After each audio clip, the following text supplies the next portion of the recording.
Okay, I think we're good. I had to reset. I had to fix up all my fucking settings. Hello, hello, and welcome. This is my first stream on my new PC. Thank goodness everything is the way that it was before. I literally just like copied my entire C drive and all of my stuff onto the new drive, which was a little more complex because it's not like an SSD like the one that I had before. It's a fucking NVMe drive because that's what we're up to now. So I had to buy an apparatus that I could plug my hard drive into, that would just convert it to a fucking USB, so I could just move everything from my old C drive onto my new C drive. Can you believe it, guys? Christmas, just a week away. Oh, oh, oh, God, don't remind me. Oh, actually, I forgot to change. Hold on, let me get to Stream Elements. Oh, I'm probably not even logged in, because we're gonna be doing something. Today, and I don't want chat to be lingering on the screen. So I've gotta edit the overlay. Ah, crap. I've gotta edit the overlay so that chat messages will vanish after a certain amount of time. I don't remember. Oh yeah, okay. Messages fade after 30 seconds. Sure, that'll probably be good. I don't know if it auto updates or if I gotta save it, or yeah, I gotta save. Okay. Pedro, go ahead and type something else. Or you could literally just copy paste that same message. It would be kind of funny.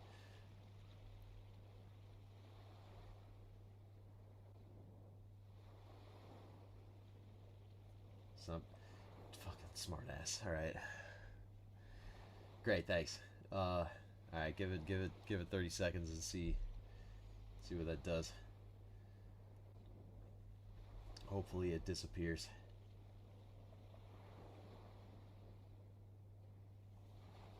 $30 might be a little long, but I want to make sure that it shows up and I like read it in a timely manner.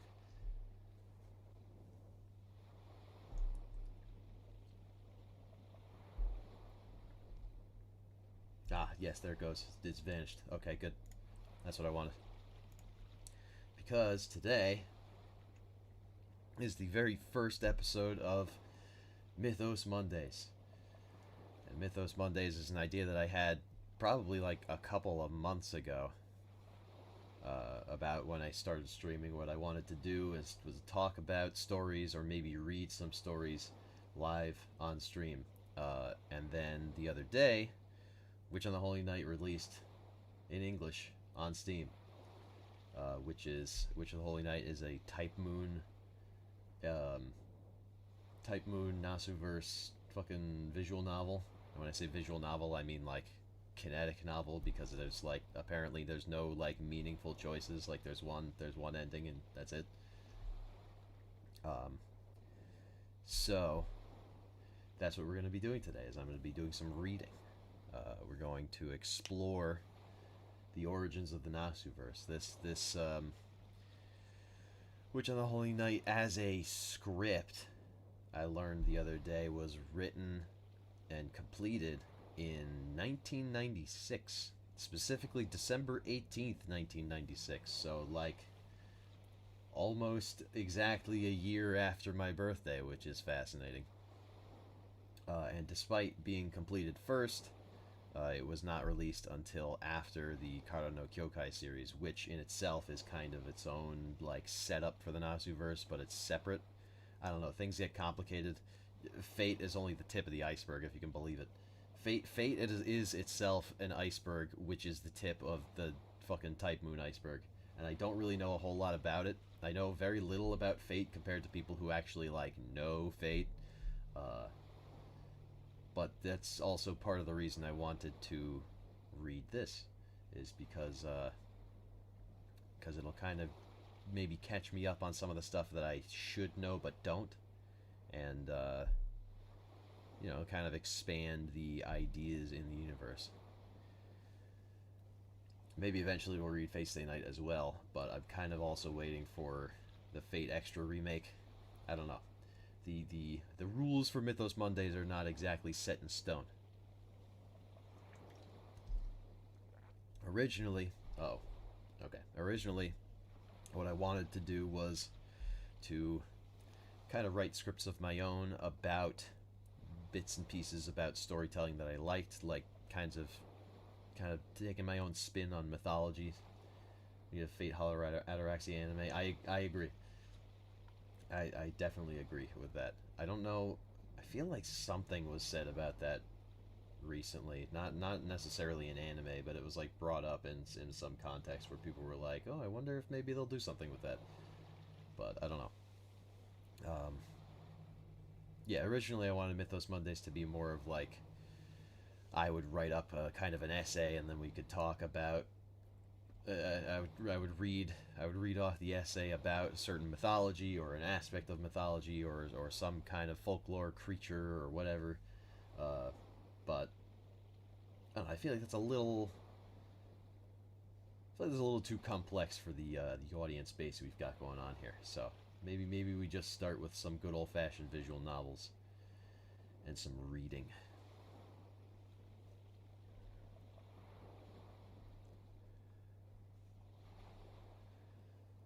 So, I suppose without any further ado, let's read about Saturnalia and Yule. That might have actually been a good, pretty interesting. Yeah, 'tis the season indeed. That might have been a pretty interesting thing. But I want to, when it comes to stuff like that, I want to put in my research, put in the time, not just like read the fucking Wikipedia page. I mean, not that wouldn't be what I do for research anyway, but don't worry about that. Well, I want to make it a little more robust than that, All right, let's boot this up and see what we're looking at here. Hopefully it'll hold on.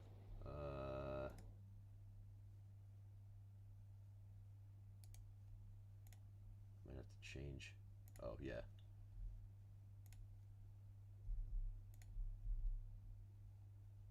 There we go. Ah. Oh. Oh. We've got a menu. I don't know if we want to do auto scroll because I don't know if I'm going to be able to keep up. Listen to voice recording. Maybe I don't have to do any of the reading at all. Not going to worry about that. Oh, let me turn off my cursor actually. Let me see. I should be able to do that. Yeah. Okay, that's a little better. Rather, I like that a little better.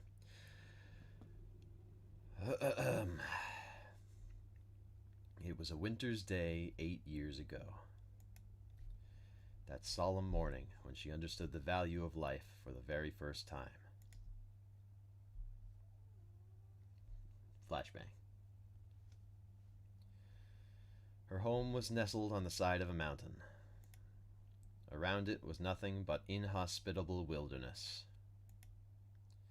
She had no neighbors or childhood friends to speak of. Things like traveling to school or playing outside were more trouble than they ought to be. Indeed, with its pure water and bright stars, it was a place rich with memories, both frustrating and halcyon. That was only during summer, though. Winters in those mountains were extremely frigid, each morning more severe than the last. Her father would drive her to the train station, after waiting 10 minutes for the engine to warm up and the ice over windows to clear. Mind starting up the car for me? Her father would savor his morning coffee, leaving her to venture outside and rev the engine. Out the front door she would go, traversing the garden with icy breath until she reached that old sedan. As always, she inserted the key and started the ignition. The engine rumbled to life. Just as she proudly finished that humble task she'd done so many times before, a shrill scream pierced the air. She knew, even though it wasn't human, that the feeble sound was a cry of agony. A few moments passed. You guys are not getting any music. Hold on. I forgot to unmute my desktop. That's embarrassing. It's being a little dramatic here. A few moments passed. Her father came out and opened the hood of the car. Creaking fan belts. A monstrous-looking engine. And something that didn't belong. There was a cat, a mother cat by the looks of it, and her 2 kittens. The 3 cats had been huddling for warmth in the engine's compartment. The mother cat was missing its head. One of the kittens had been mangled beyond recognition by the engine belts, and surely died instantly. The other kitten, its face half covered in blood, panted faintly. It desperately clung to its mother, or rather, the chunk of meat that had been its mother, with the last bit of life it could muster. Poor things. Her father lamented their plight. The previous night had been especially cold. After he had returned home yesterday, the cats must have snuck under the hood, drawn by the warmth of the engine.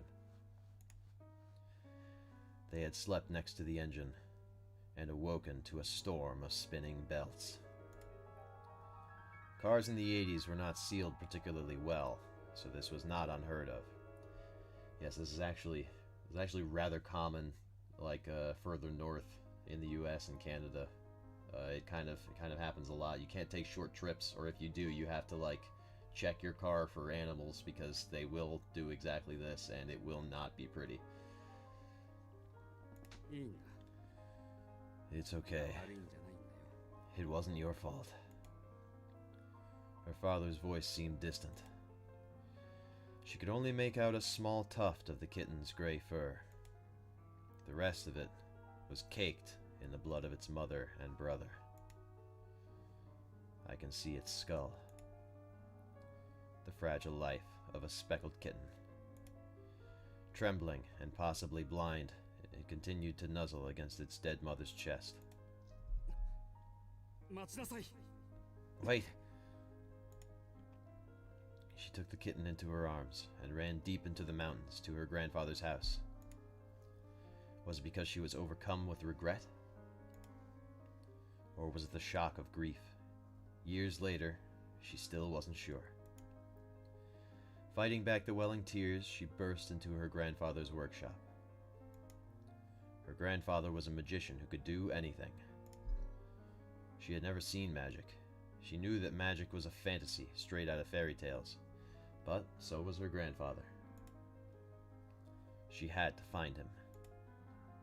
He was the only one who could help.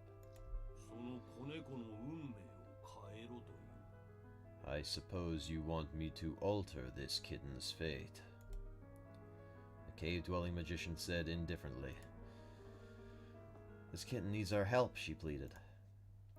Whether it was a simple task or a Herculean labor, her grandfather would not say. He simply granted the girl's childish wish like a machine.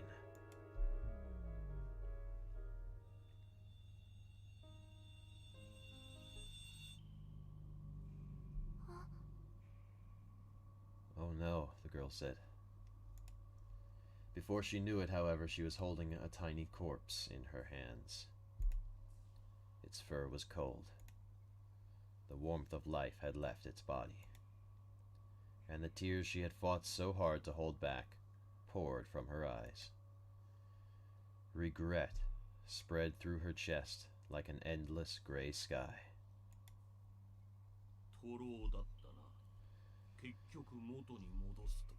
We were too late.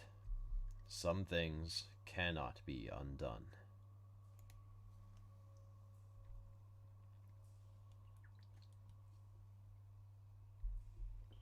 Her mind struggled to come to grips with what had just occurred. The last 10 minutes were a total blank.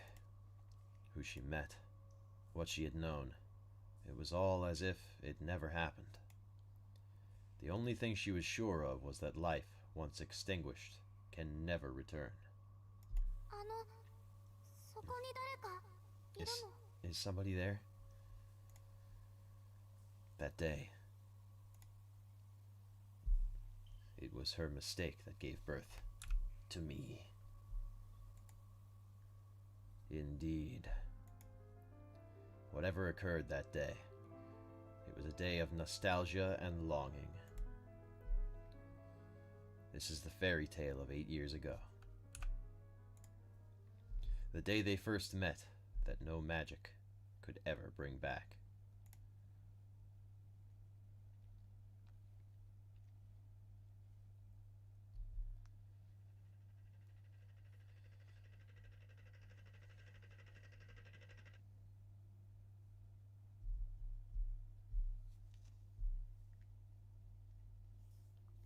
Arrogant, greedy, and able only to destroy. I must be a wolf. I don't have regrets. There's no looking back. If my pride has left you behind, my sincere condolences. But at any rate, I suppose it's my fate to die at the hands of Little Red Riding Hood.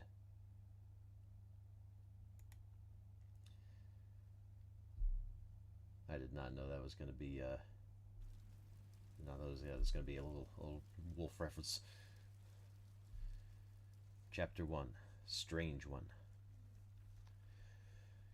It was a quiet morning. From her bed she could see the sky was an ashen watercolor gray. The thermometer displayed 43 degrees Fahrenheit, a rather unforgiving temperature for November. I'm inclined to disagree, but her stomach woke her up with a growl, pathetically reminding her that she had completely missed breakfast. But lazy mornings like today's were, for her, a blessing. It was already well past 8 in the morning. On any ordinary weekday, tardiness would be unavoidable, but today, classes were cancelled in commemoration of the school's anniversary. Gratefully, she had every intention of taking it easy for the first time in ages. Outside the window was a gloomy gray, and it reminded her more of evening than morning. It wasn't a pleasant morning by any stretch of the imagination. But having been up all night until just 3 hours ago, she couldn't care less about the weather outside.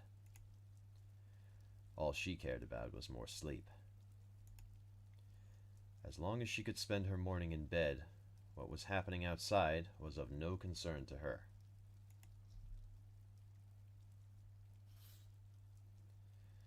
She shut the curtains, then closed her eyes and tried to let sleep reclaim her.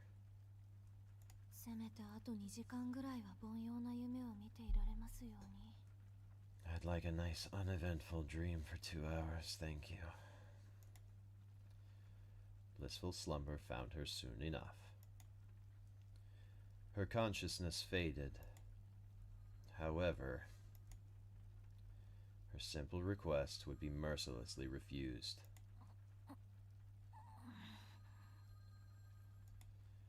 A faint but shrill sound lingered in her ears. It was the unmistakable ring of a telephone. Much to her chagrin, her eyes popped open out of habit. Oh, come on. Why today of all days? The telephone was situated in the foyer on the first floor. Answering it meant walking down a 30-foot corridor and going down a flight of stairs.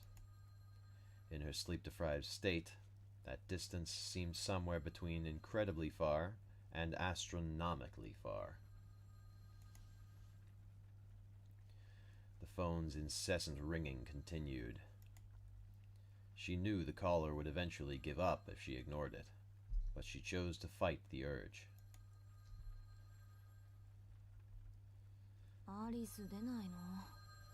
Why doesn't Alice answer it? She thought her housemaid would get it, but she soon had to abandon all hope. The realization struck that her housemate did not have the day off from school and was likely in class at her prestigious little hilltop academy.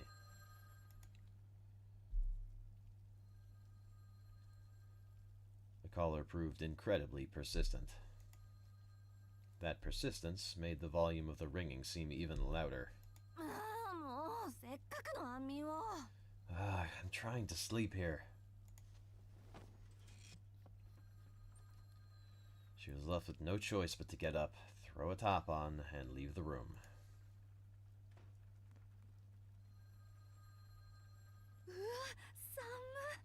God, it's cold. She rubbed her hands together to warm her numb fingers. The mansion's heating system was inadequate, to say the least, which meant that winter was the very worst of uninvited guests. Never more so than on a dreary morning as this, when one didn't need to use a thermometer to know how cold it was. The mansion sat in the mountains and was surrounded by dense forest. Winter always arrived here first, before moving on to nearby towns. The robotic ring of the telephone reverberated throughout the long hallway. The mansion's furnishings had been so perfectly maintained that it made the place feel unlived. It seemed lonelier than it did splendid. Coupled with the dreary morning, it could have passed for a haunted house.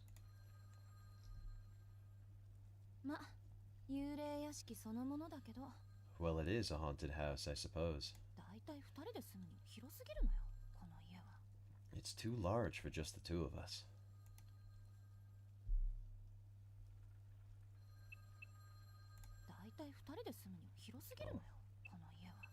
Can I not mute the voices? I guess I'm just gonna have to live with it.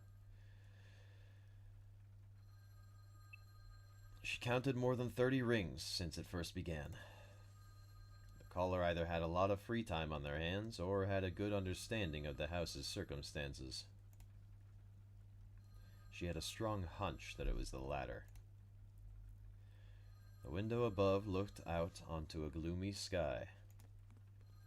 She hastened to catch the unrelenting ring in the act as soon as possible, though she had a feeling that her happy morning might come to a close the moment she caught it.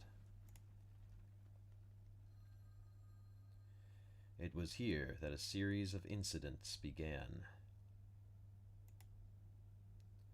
Apologies for the lack of romance to this tale. For whether it be objectively true or merely supposition, it is always from gloomy and unassuming beginnings that extraordinary events are set into motion.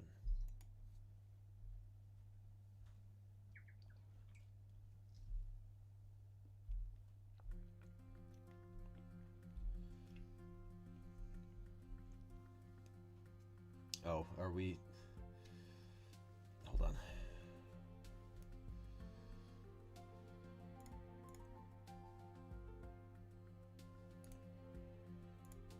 Nope.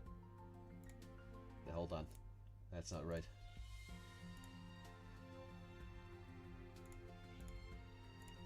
There we go.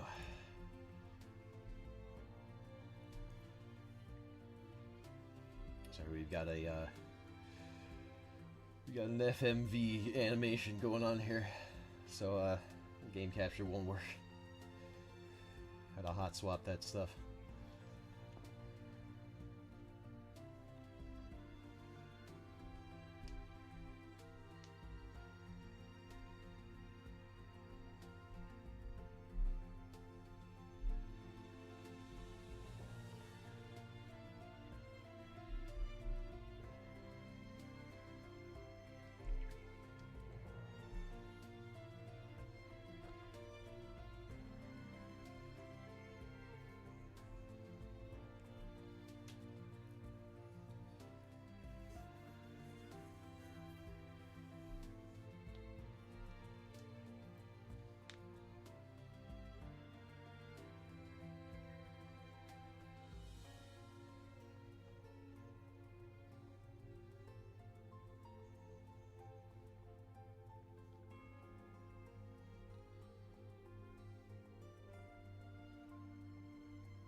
Is this a Christmas game? I don't think so, but it seems to be taking place during the winter, so...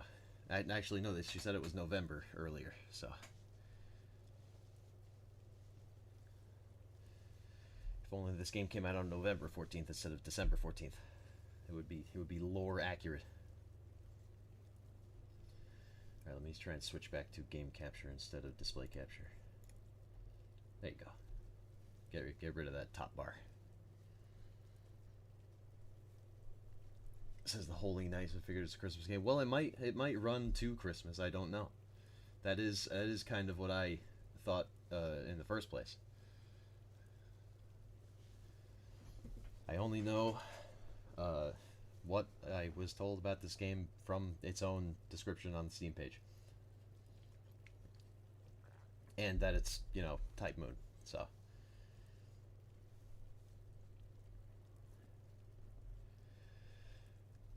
The rain had subsided somewhat by the time she reached the school gate. You're not funny. Sunlight seemed to be playing peekaboo behind the clouds in the distance. It looked like it might be cleared up by early afternoon.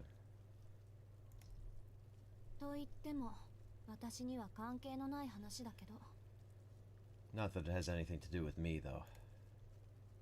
The weather reflected her luck. On top of being forced out of the house at such an early hour, she had to suffer through a winter rain. I'm getting a bad feeling about this. The sinking feeling she had only grew as she passed through the entrance and headed inside.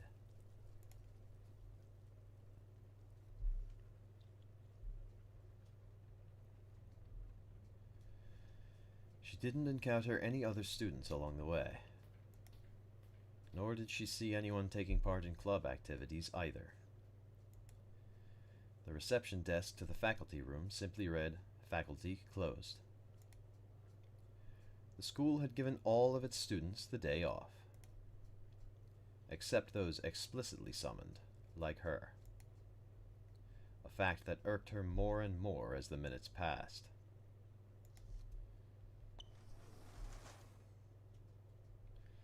She opened the door to the faculty room and headed toward the desk she had visited a number of times before. The man at the desk wore a plain shirt and a suit that were nonetheless neatly pressed. Slim-framed glasses adorned his face, giving off an amicable yet cunning air. The mild-mannered image this mid-twenties man presented clashed with the cigarette he smoked. He didn't appear to have noticed her yet. Yamashiro-sensei. Mr. Yamashiro. She closed the door with a bang. Showing no response to the sudden sound, Mr. Yamashiro lifted his head.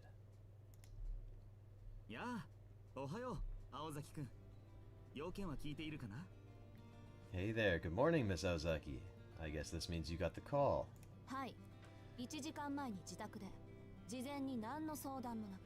Yes, they called me at home about an hour ago out of the blue. Having graduated from this high school himself, Mr. Yamashiro was not much older than the rest of the students.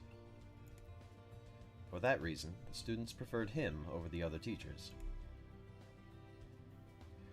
He always had something interesting to talk about, and kept conversations casual. In fact, he seemed more like an older student than a teacher, but she unfortunately didn't share her fellow students' fondness for him. She was of the opinion that teachers should come across as more austere, like an iron fist that could inspire both love and hate in equal measure, not a buddy to joke or pal around with. He was the exact opposite of how she felt a teacher should be. It was only natural that her manner toward him would be forced and unfriendly. Not that she'd ever been wired to make friendly small talk. Pardon me.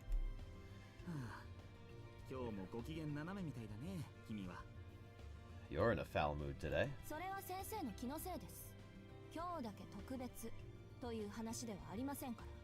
You must be imagining it. I'm like this every day. The matter-of-fact answer perfectly matched the displeasure displayed on her face. Her bad mood from having to get up early, and the tiredness from staying up late, must have collectively made her look positively adversarial. そうならいいんだけどね。彼にはそう辛く当たらないでくれよ。僕らじゃ正直どう扱っていいかわからないところもあるし。If you say so.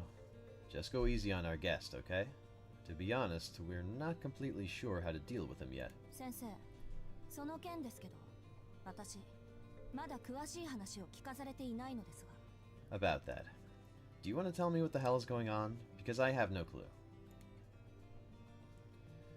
As Mr. Yamashiro met her piercing eyes, he finally understood the reason behind her tone and slowly put out his cigarette. Let's start at the beginning. What did they tell you over the phone? Just that I'd be introduced to a transfer student. They were a little hazy on the rest, though. One of Mr. Yamashiro's eyebrows stood up, impressed with the brevity of her answer. He could see that she was angry, not because she had been called to school on her day off, but because she hadn't been told why she was here. Mr. Yamashiro chuckled sympathetically. If this was all a joke to you, perhaps I should just go home. Wait. I didn't mean to laugh. This is not a practical joke. We could really use your help. So there really is a transfer student. Yes, but he has, how should I put it, difficult circumstances.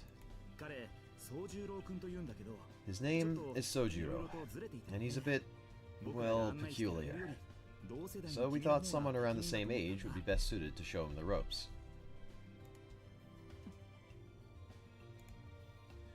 She threw him an unamused look. It was negligent of them to be pushing teaching duties on her, but she did wonder how exactly this transfer student was peculiar. Maybe he meant the student had behavioral problems, or was difficult somehow. But peculiar? She didn't have the slightest idea what that meant. You don't hear a teacher call someone that every day. She had her doubts, but swept them aside for now. This wasn't the time to get distracted by more concerns. The fact remained that this conversation was all the peculiar she could handle, and she needed more information. She was already beginning to fantasize about saying no and curling up in her warm bed at home. I have a question. Yes? He's a second-year student like you. He's well-behaved and a good listener. He's not the most energetic individual, but that just means he'll be easier to get along with, right? He's not in the same homeroom class as you, but I'm sure you'll get along just... I'll be the judge of that when I actually meet him. And none of that answered my question. Why me? Though her tone was still stern, it was clear that she was willing to cooperate. She had decided to put her feelings of dissatisfaction aside and focus on the task at hand. Forcing herself to act empathetically in spite of her self-absorbed nature was something she was used to. Paradoxically, this force of will was also the reason teachers put so much faith in her.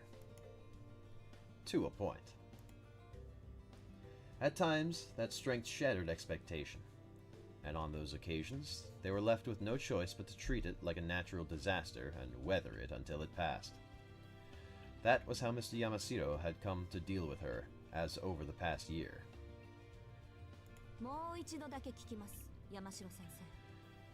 I'll ask you one more time, Mr. Yamashiro. Why does it have to be me? Pressured by a question without a clear yes or no answer, he answered. Well, about that. You're probably thinking it's because you're the iron-fisted ruler of the student council and are willing to strike down both teacher and student for the good of the school, but you'd be wrong. I can't imagine any other reason you'd call me. Her eyes did nothing to hide her disbelief as she glared at him. Strength far beyond that of an ordinary 17-year-old girl, coupled with the youthful beauty of one. Mr. Yamashiro let slip a genuine smile, admiring the miraculous balance of qualities. I mean, I'd handle this myself if it was just about pure obligation, but who gets this job done has nothing to do with whether they're a teacher or the student council.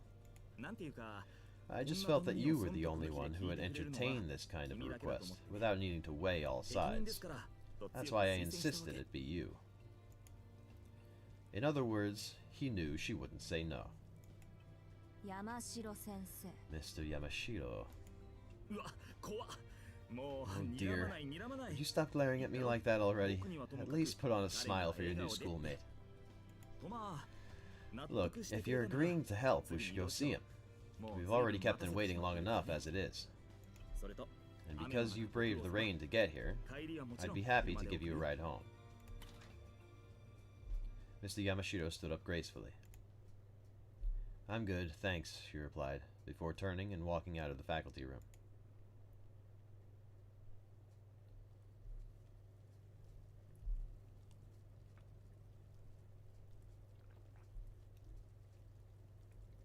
He had been waiting for about an hour. While he did, the rain shower lightened into a drizzle. His mind wandered as he listened to the sound of the raindrops. It's raining outside here too, the immersion. Yeah, same. I was thinking about that as we were opening. Man, it's a really gloomy day outside and a gloomy day in game. The room was filled with neatly arranged rectangular tables. He was the only one there. Quite some time had passed since he had been brought to this room and asked to wait. Even the best behaved student might have grown dissatisfied or anxious with the situation by now, but the boy stuck to the spot like a scarecrow. He was chilled to the bone. It was the end of November, and the low temperature in the morning had marked the start of winter. The room was not much warmer. The heater hadn't been turned on. Either he'd missed the teacher telling him to turn it on, or he'd never seen one in his life. He breathed lightly on his freezing fingers as he aimlessly surveyed his surroundings. This dreary place was apparently a meeting room. The other students might have considered it a wonderful place to meet, but to him it was drab and overly spacious. It was a lifeless place that reminded him of an arid cave. Stuck in this cold room with absolutely nothing to do, his mind turned to what they wanted to discuss.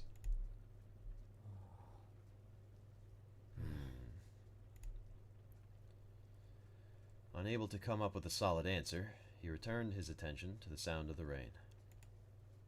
The rain hardly resembled the rain in the mountains, though he could still recognize it barely. Its smell and sound were harsher, but at the end of the day, rain was still rain. So even this world, alien as it was, could have something in common with the mountains. That trivial detail perked him up a little. He liked how the town looked soaked in rain. Naturally, he preferred sunny weather, but he liked rain in its own way. The fog from the rain had soaked up the scent of the soil, and it reminded him of home. It was at times like these that he was able to numb the anxiety the city gave him. But then he let out a discouraged sigh. How pathetic. He'd already been here 2 weeks, and thoughts of his hometown still made him sad. Perhaps feeling that he was being unfair to his new life, he composed himself and continued to wait patiently. As if having a passion for distractions, his attention returned to the sound of the rain once more. Waiting like this didn't seem to be particularly hard for him. He quietly endured the numbing cold and the hour alone with calm, deep breaths. As the saying goes, good things come to those who wait. A strong point of his or not, he was astonishingly patient. It was certainly helping him out in this moment.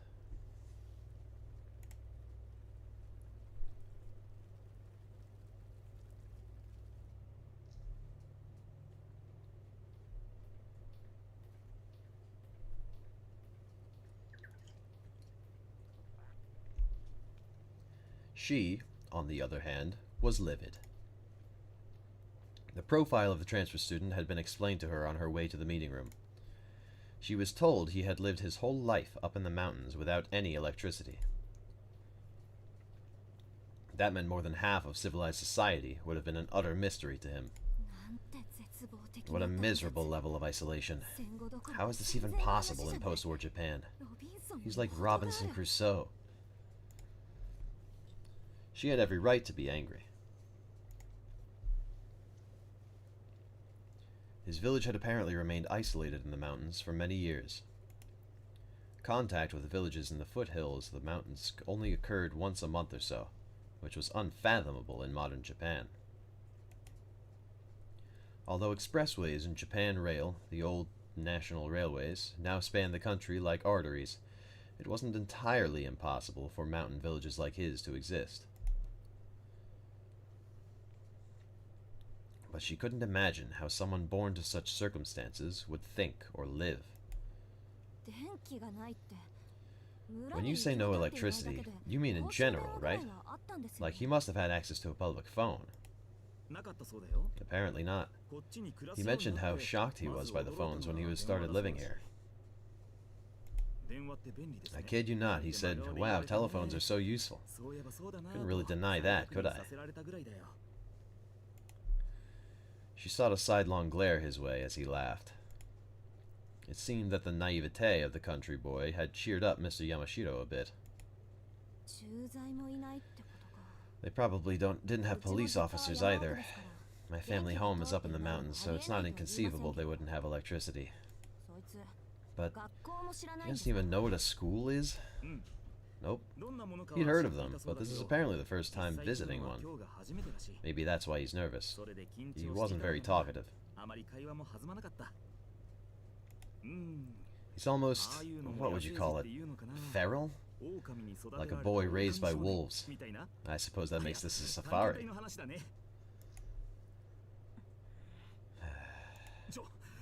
Hey, you're scaring me, Aozaki. I was joking. Go easy, okay? And don't worry. I got the feeling from talking to him that he's a nice kid. He was almost like, I don't know, a cute little animal that doesn't speak human. Your jokes and metaphors aren't helping. As she gave her blunt reply, she tried to simulate in her mind what life without electricity would be like. But the thought of it took her sour mood from bad to worse. After all, it was a world she had never known.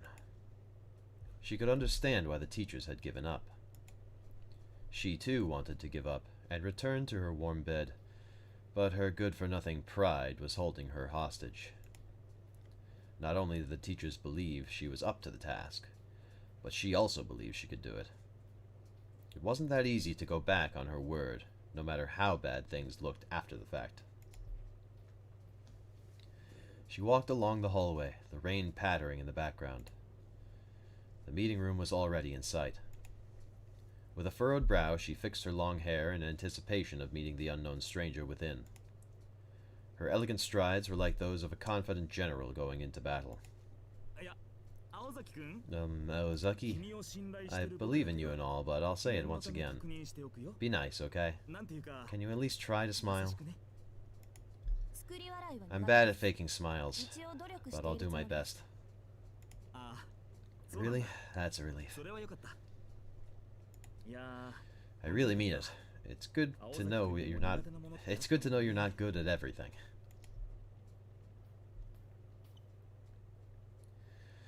Mr. Yamashiro's shoulders slumped the second they reached the meeting room.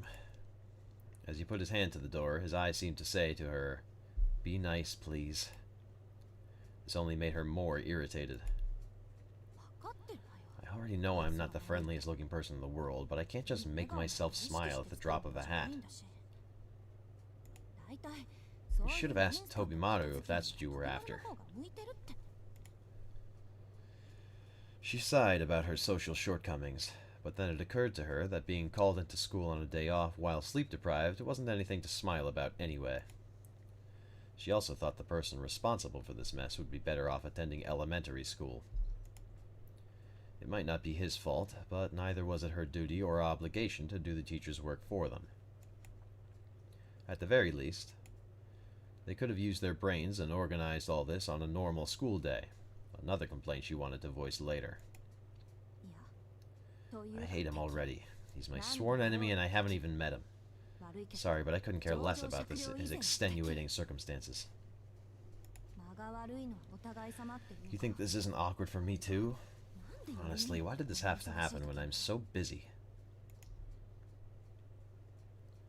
Her pounding headache from a lack of sleep had boosted her aggression by 10%. No matter how harmless the guy on the other side of the door may be, anyone who disturbed her sleep was the enemy. And just as she was reaching peak annoyance, Mr. Yamashiro opened the door to the meeting room. The room slowly slid into view. She didn't care for formalities. Just looked straight ahead and stormed into the room, and found herself face to face with a most unusual opponent. Before we go on, let's see from another perspective. Turning back the clock just a little. You don't have to do anything. For some, these words are a priceless luxury. For others, they are unbearable torture. For the proactive girl, it was definitely the former, though she'd be too suspicious of the motives of anyone giving her such a gift to accept it. For the passive boy, it was definitely the latter, a bitter thorn that made him homesick, though at this very moment his mind was still distracted with the wait for his face to reveal any discontent. He maintained perfect posture as he stared at the gray sky. Putting off showing his face. Though, I mean, they haven't showed anybody's face yet, really, except for Mr. Yamashiro. He had already waited a whole hour, but figured they must have had their reasons for making him wait. And as long as he had the sound of the rain to soothe him, he could keep on waiting. It must be 9 o'clock already. Yeah, that seems about right. He had been vaguely keeping track of the time as he listened to the rain. Due to the holiday, the school building was completely silent, except for the patter of the rain on the window. The mood felt as damp as the air. It was then he heard the heavy clatter of footsteps approaching. Finally, I thought they'd forgotten about me. He could hear 2 sets of footsteps, one heavier set belonging to an adult. He breathed a sigh of relief as the door slid open. So sorry to keep you waiting. The first person he saw was a man wearing glasses and an awkward smile. That's Mr. Yamashiro, the one who brought me here. Hey, where's Mr. Sakonaka? I told him to keep you company. He shouldn't have left you here. Mr. Yamashiro scratched his head, looking increasingly apologetic. And then from behind him,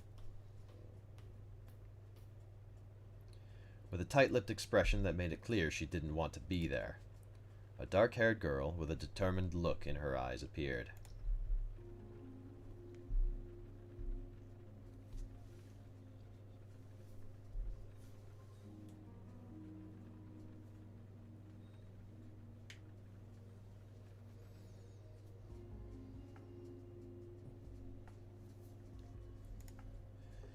Sojiro gulped. The sound of the rain on the window faded into nothingness. That's when he knew. This is how it felt when time stood still.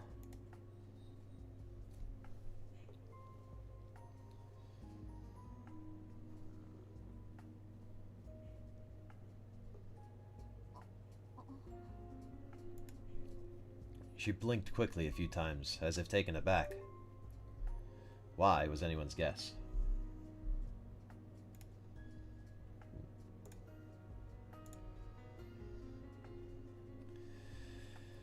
The boy was everything she expected a naive country boy to look like. However, she felt something she couldn't understand.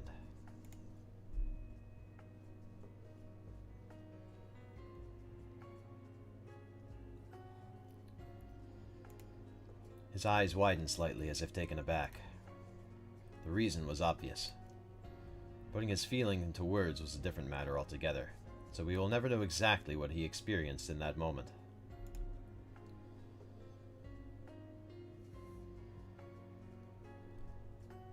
That's when it hit him. He sensed he had been touched by the hands of destiny.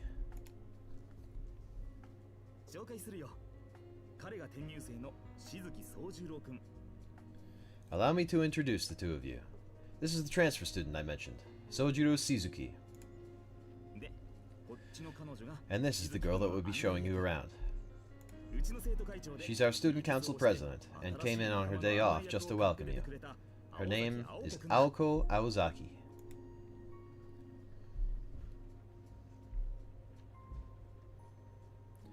His voice and the sound of the rain seemed distant. This is how they first met. Such was their start, for better or worse, like the ephemeral beauty of fireworks.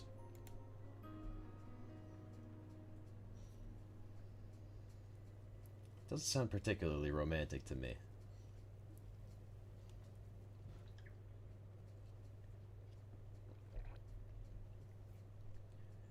It was commonly believed among the students that Aoko was always in a foul mood.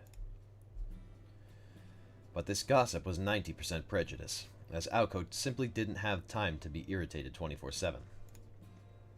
The reality was, she simply didn't want to explain herself all the time, and therefore seemed angry about something, obvious or not.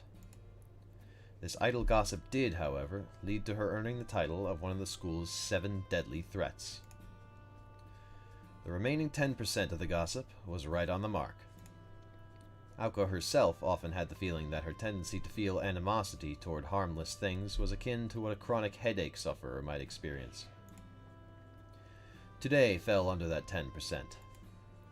For today her anger was pure, and her childish and selfish display was befitting of her actual age.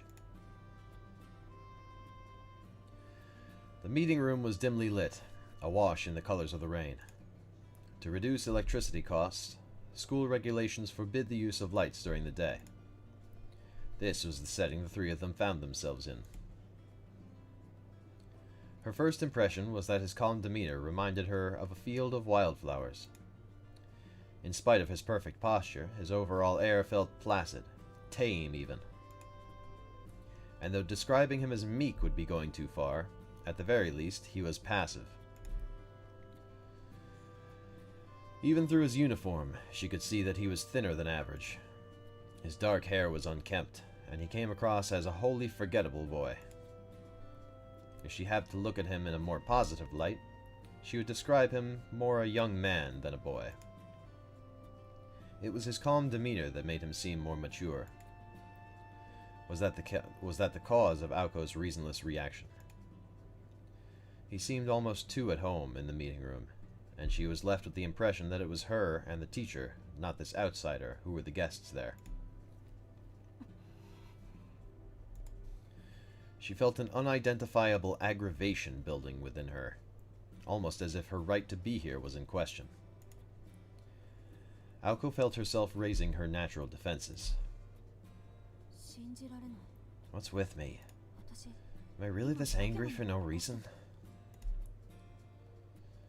She hated not understanding things, her own emotions in particular. It pained her less than you would imagine for a perfectionist like her, but it still nagged her like a thorn in her side. Aozaki, why don't you try introducing yourself? Mr. Yamashiro's attempt to relieve the tension was equally irritating. Introduce myself, huh?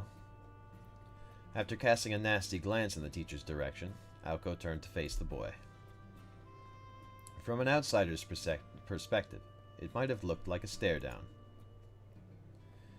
And in that instant, the culmination of her emotional state hurtled toward the innocent boy and skewered him.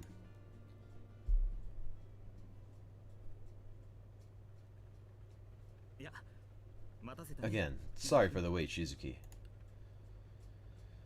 Hearing his name, Sojiro came to his senses. His stunned gaze shook loose. He took a deep breath to clear his head. Chalking it up to nerves, Mr. Yamashiro broke out a smile and turned to the girl standing beside him. 紹介するよ。 I'll do the introductions then. This is the transfer student, Sojiro Shizuki. で、 And this is our student council president, who came in on her day off just to show you around. Her name is Aoko Aozaki.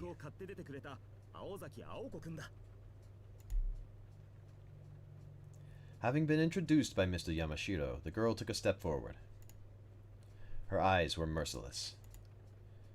Her stare an unspoken threat to violently trample her opponent. Sojiro, on the other hand, managed to keep his own composure, despite the shock at how confrontational she appeared. He had never been greeted quite like this before, but supposed mistakenly, that this was how people treated each other in the city. The exchange must have looked quite dramatic to an onlooker. A girl ready to brawl. An earnest country boy desperate to understand. It was a murderous limbo, especially for anyone in the room with them. Like Mr. Yamashiro, for example. While he had thought he had made the right decision in choosing an honor student to help him out, she was in an inexplicably bad mood, and the tension in the air was undeniable. It's sauceless Rintosaka. I'm glad you said it because I was holding it back this whole time. Boneless Tosaka. Oh, look, she's red now. It was this moment that he realized his failure. His realization had come far too late. One false move, and this girl, for whom no problem was too large, would become... Is that... That's not a proper sentence. One false move, and this girl, for whom no problem was too large, would become a storm that would rock the very foundations of the school. Just as the almighty Joker card could bring either fortune or disaster, the sole teacher who had been present at the time would come to bear the blame for the scandal that ensued. Wow, you two really seem to have hit it off. I suppose I can leave you two to it then. Mr. Yamashiro laughed nervously as he crept toward the door. I'll be in the faculty room. Stop by when you're finished. You'll be alright, won't you, Aozaki? You're the student council president. Don't let me down. Looking cool Joker indeed. Mr. Yamashiro left, leaving the two in a locked-eye state, one in which one set of eyes was doing all the glaring. All that remained in the room was an artless boy, and a cross-armed, guarded girl.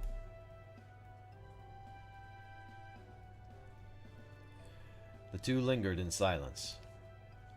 They resembled shogi players, agonizing over their first moves, though it was only Aoko who was reading so much into the situation. She decided to put her irritation aside for the time being. With no reason to feel revulsion for him in the first place, she sighed deeply and faced Sojiro. Whatever. It's not like this is the first time that Mr. Yamashiro landed me in it. So, what's your name again? Her tone was nothing if not reproachful, though he had done nothing to offend her. But the boy failed to pick up on it. Incapable of such venom himself. I'm Sojiro Shizuki, he replied. And you're Miss Aozaki, right? For whatever reason, he came across as happy in his response. Drop the miss. That's not my style. Is Shizuki fine? Or what do you mean? What do you mean, what do I mean?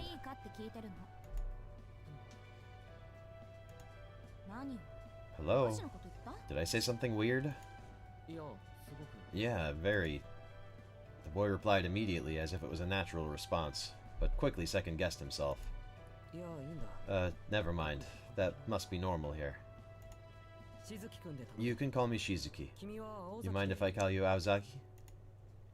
よろしく Suit yourself. She followed her blunt reply with a swift turn away from him. While she was hardly thrilled at the prospect of the task at hand, it had been entrusted to her, and it was her personal policy to see it through to the end. 悪いけど優しくしてあげる気は Sorry, but I'm not in the mood for pleasantries. 時間も惜しいし Time is short, so let's get this over with. それは助かる Sure, I know your time is valuable. Aoko's blunt rancor was lost on him once again. Humans tend to be overly conscious about being ignored, whatever form that takes. But despite being peeved at landing none of her attacks, Aoko did her best to act professional and directed her guest into the hallway.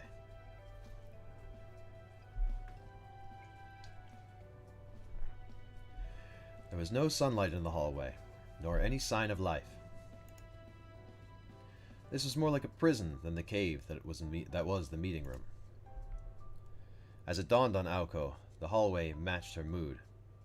She sighed once again. まず聞いておくけど山城先生 First から things 聞いたこ first. とは理解し Do you understand everything Mr. Yamashiro explained to you? ああ学校の仕組みについては分かった Yes, I get how the school works. この建物全部に But it's still a bit hard to imagine that everyone here is around the same age. そうよかったわ I see. Great. Aoko rubbed her forehead. This Sojiro kid had no idea what he was in for. Apparently all he'd heard about school was that it was a place where a lot of people met to study. High school teachers imparted to students their knowledge in various fields of study, while fostering discipline and creativity. But never did Aiko imagine that she would have to explain the concept of school itself to someone. Yes, fundamentals were important, but this was absurd. She had serious doubts whether he could even handle classes, but Mr. Yamashiro insisted that things would work out somehow. Sojiro had managed to pass the transfer exam after all. Barely. 私には Not my 関係ないけど problem. Aoko grumbled mentally as she walked down the hallway. She consoled herself with the fact that today would be the only day she'd spend with this boy out of time. Or at least she'd try to keep it that way. 青崎 Ozaki? He asked, calmly trying to get her attention. こ What? っちも一つ聞いていいかな Can I ask you something? だから何 Yes, what is it? 俺の気のせいだと I 思う could be wrong about this, but you seem upset about something. 何かを睨んでいるように見えるやはり You're not a morning person, are you? His gaze revealed earnest concern, as if asking her if she'd remember to eat breakfast.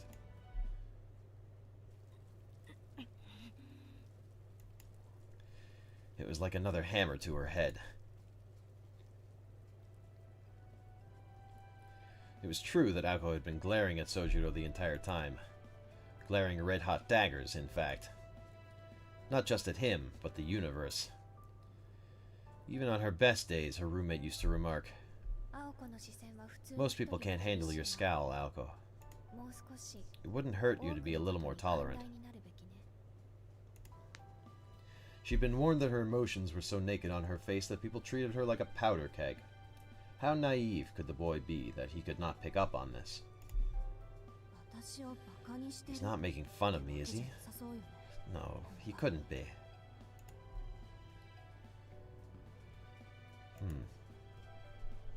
Even she found her own attempts to reassure herself unconvincing. It began to dawn on Aoko, far too late, that compared to her, this laid-back transfer student might as well have been from another planet. いいわ言葉にしないと Look, わからない let me spell it out for you, because you're just not まる getting で it. じゃなくてあなたの気のせい It's じゃな not く your imagination. 私は視線 I で am 遠回し angry, に and anyone 感 can 情を see that in 表現 my して eyes. い It's ちいち easier than 声 trying to に make 出す conversation. 会話にするのも面倒だから In response to her words, the Martian clapped his hands together. なるほど That ど makes うして sense. そうしたいのかは I don't know why you'd want to do it that way, but I get that it's a faster way to express yourself. Sojiro accepted her reasoning without argument. though he still had no idea what kinds of emotions she was trying to express. It was as if he could hear the words but didn't grasp the meaning. Ideas that should have connected were instead separated into blocks. So it's true. He really is peculiar. Mr. Yamashiro's words made sense to her now. What was odd about this boy went way beyond naivety. A stranger in a strange land he may be, but it was only civilized to forgive him at some jet lag-induced confusion. Let's visit your classroom. She had regained her composure. Sojiro raised his hand and stopped in his tracks. Just one more thing. Aoko waited for Shojiro to continue. The boy was patient to a fault. She rubbed her forehead with her hand again, nursing a vague feeling of uneasiness. Excuse me. I wanted to ask, why are you so angry? Is it your line of business, or does it run in your family?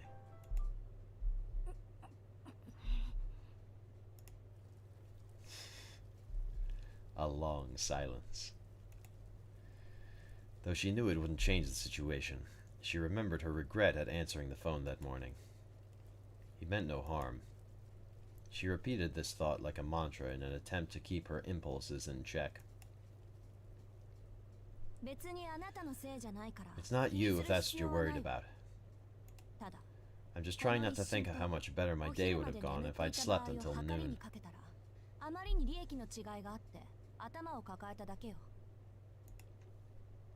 With that vague answer, she started to walk again, and turned her gaze away from this rude stranger named Sojiro Shizuki.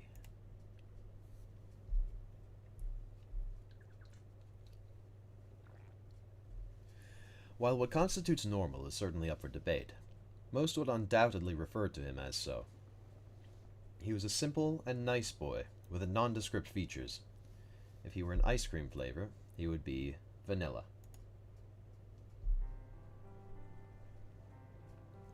And Sojiro found Aoko to be very businesslike and full of life.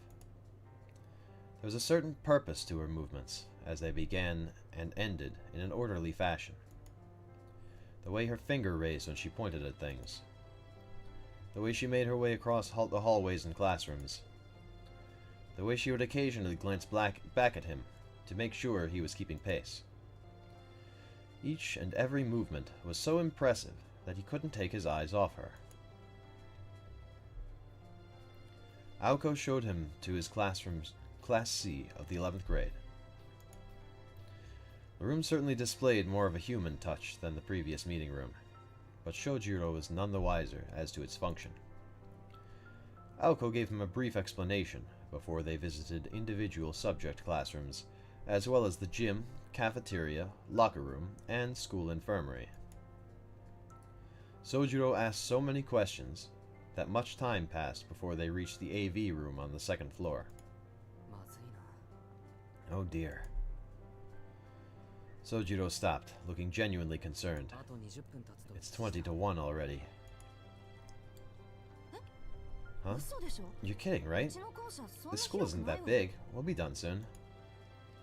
The tour had begun around 10, which meant that 3 hours had passed. A tour of a school shouldn't take anywhere near this long. Maybe if you didn't ask so many questions, we'd be done by now. It's a miracle it's still light out. Aoko glared at Sojiro. She was being sarcastic, of course, knowing full well he would never pick up on it. Is he... To her surprise, he looked down apologetically, unable to hide his dejection. Oops, I think I broke him. The guy before her now was nothing like earlier. In contrast to seeing his once impenetrable veneer when they first met, she found herself feeling sympathetic. Momentarily, at least, until her irritation returned in full force. What's the hurry? Don't tell me your brain's not big enough to remember all this stuff. Well, there's that, but it's more about it almost being 1 o'clock. Sojiro's gaze wandered, as if worried about something. If he was worried about the weather, he would have a hard time seeing it, as there were no windows in this hallway. Don't tell me. You got somewhere better to be? That's perfect. I take time out of my day for you, and you don't have the decency to even hang around. You're a real piece of work, you know that?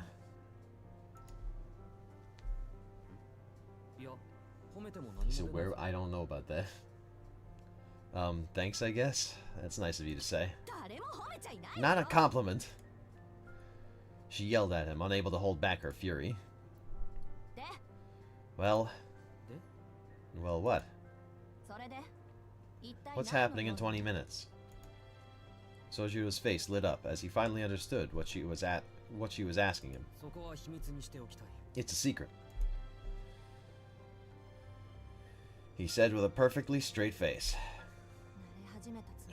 Every time I think I've got this guy figured out, he finds a way to trip me up. Her frustration was natural. Still, she did everything she could to stifle her feelings and fake a smile. You want to repeat that, Shizuki? She took a step forward. Like I said, it's a secret. Feeling the mood change drastically, Sojiro took a step back. And another. And another. No matter how many steps he took back, she kept edging toward him. She was smiling, but he thought he could see the blood boiling beneath her skin. Last question. Do you enjoy mocking me? He had no intention of mocking her, though at this point he doubted presenting any evidence to prove this would do much to erase that forced smile on her face. Let me explain. His arms raised in surrender. She halted her advance and freed her face from that unseemly smile. The truth is that my part-time job shift starts at 1, but students aren't allowed to have jobs, right? Yeah.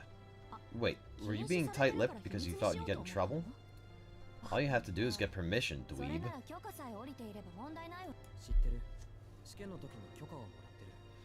I know, and I did. I got permission when they accepted me to the school. Really? Aoko's face lit up as she realized he might not be the piece of work she thought him to be. Yet. But I only got permission for one of my jobs. Wait, you have more than one job? Well, I quit 2 of them. Living expenses are bad enough, but now I have to earn money for school as well. Don't you think it's unreasonable for them to only let me work 1 job? No, I think you're the one who's being unreasonable. Though still irritated, her opinion of him changed a little. She was impressed that he was able to take care of his tuition and living expenses all on his own. She could also empathize with him having no time to oneself. Her anger began to subside. The words part-time job were about the last things she ever expected to hear out of this country boy's mouth. Well, you gotta do what you gotta do, I guess. It's fine, you can go. I get it. Will you be okay? She had no idea what his question meant, but she at least understood what he was trying to be considerate. Which also took her by surprise. She figured he'd be just as dense about people's feelings as he was about everything else. I'll be fine. I'll just head home. First, though, she thought it best that they both stop by the faculty room. Mr. Yamashiro had mentioned that the transfer procedures had already been completed, so all that remained was for him to sign off on her duties. I finished showing him around. Great job. It goes for you too, Shizuki. What did you think of our school? Thank you for the tour. It's like a real school. That's great to hear. Okay then. Best of luck starting tomorrow. She had no interest whatsoever in this pointless wrap-up meeting. You'll have to forgive Mr. Yamashiro. He likes the faculty room so much he chooses to kick back there while getting his students to do his dirty work for him. I bet he spends hours in there. Actually, that's pretty smart of him. Okay, Aozaki. If you're fine with it, then so am I. There it was again. Whatever Sojiro was getting at, Aoko had no idea. I'm going to get going. Thanks again for today. Yes, today. Today only. She shooed him away with her hand. His face bent into a broad smile, as if he found the gesture endearing. It was a softer expression than she had grown accustomed to seeing out of him. It was the kind of smile that would make anyone smile back. Well, most people at least. Aoko Aozaki didn't betray the slightest hint of a smile. See you later. Huh? And with that friendly farewell, Sojiro walked toward the end of the hallway. Or so she thought before he turned into the next class over. Did he just... Sojiro headed straight for one of the classroom's windows, whereupon he opened it with ease. The chilly November air filled the room as the soft sounds of the rain doubled in volume. In that instant she realized his intention with opening the window. She really wished she hadn't. No, stop, stop, stop, stop! He had already had one leg out the window when she dashed to stop him. Now, what do you think you're doing? What am I doing? I'm leaving for my job, that's what. You do know that this window isn't an exit, don't you? I mean, do you even know what floor you're on? She saw the light of understanding dawn in his eyes. Oh my god, I almost died. Who would put an exit here? This is dangerous. It's the lack of something between your ears that's dangerous. His part-time job is lycanthropy. I'm not unconvinced. Her insult went right over his head. People here don't normally enter and exit through windows, okay? You should probably remember this information for future reference. Oh, I know. I just wanted to save some time. But thanks. I'll be more careful from now on.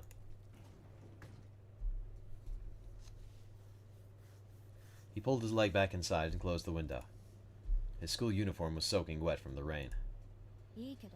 Hey, be my guest. Go outside any way you like. Just don't do it in front of me from now on.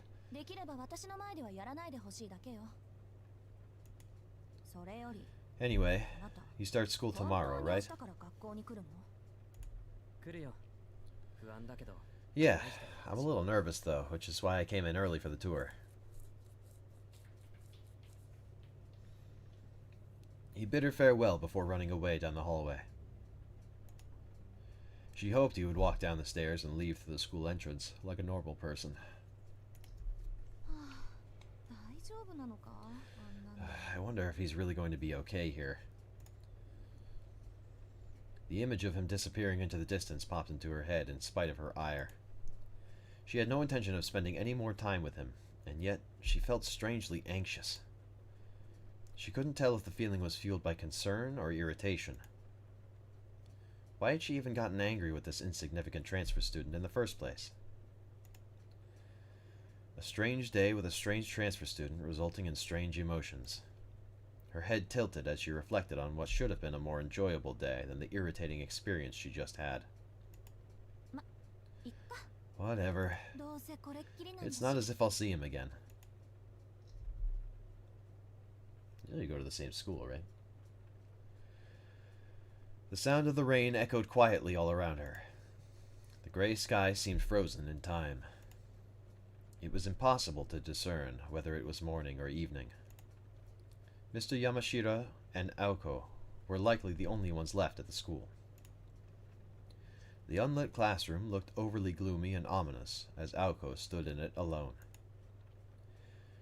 She pulled up her left sleeve.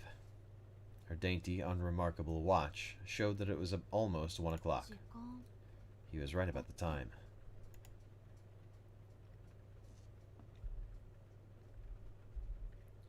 She looked out the window at the grounds below. She saw a boy in uniform running through the rain without an umbrella. a sight she must have seen before, but for whatever reason affected her far more than she wished.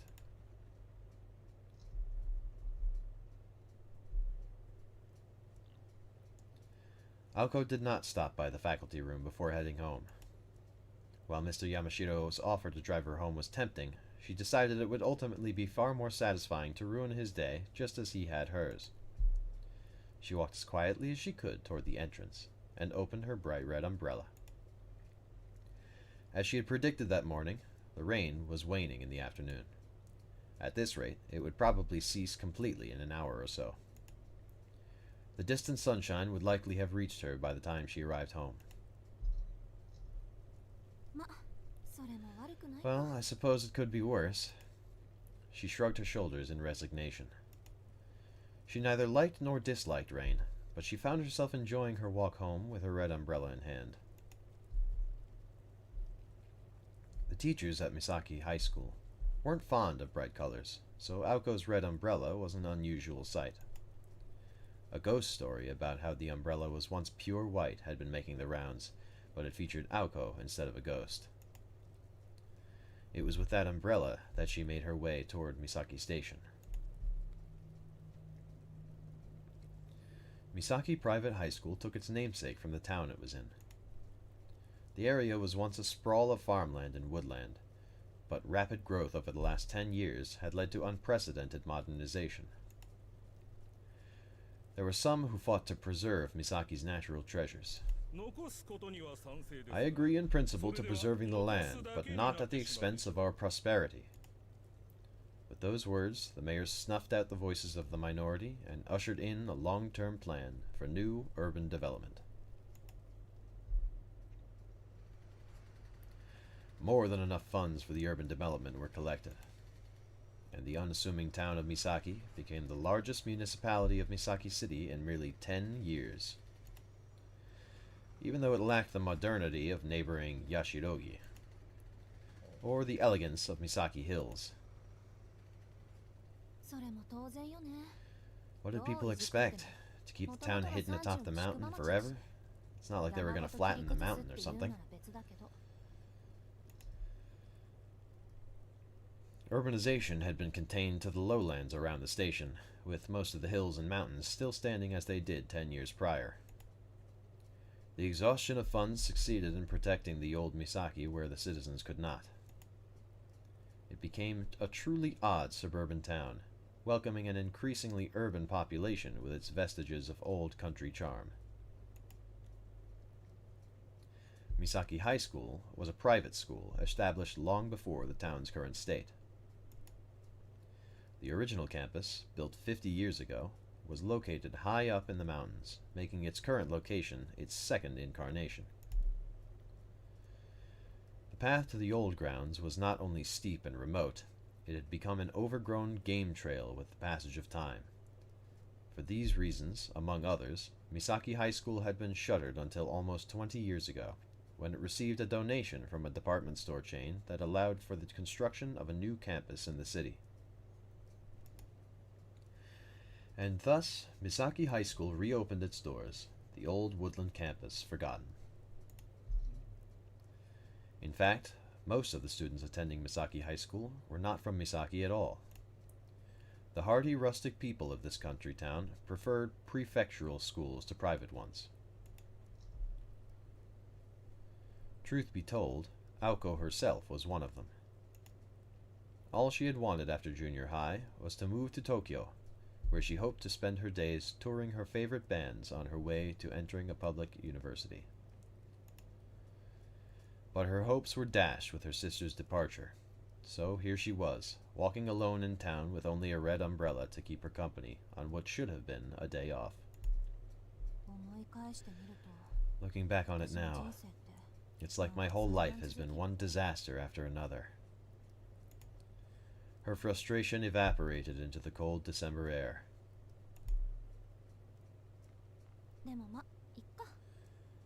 Oh well, at least it's not boring. With those words, her mood brightened a bit as she left the school in her wake. The busier part of town met her at the bottom of the gently sloping road.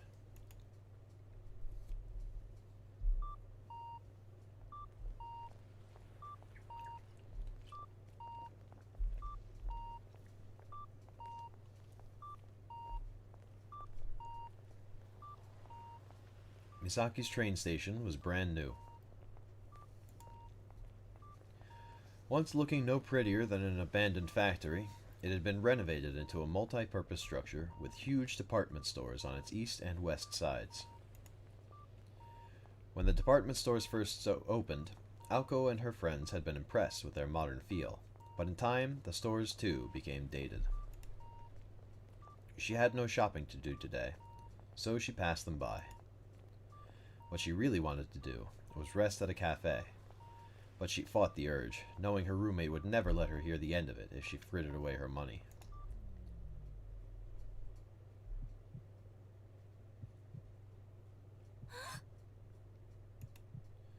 She looked back and blinked. For just a moment, she could have sworn she had seen someone suspicious in a red dress out of the corner of her eye.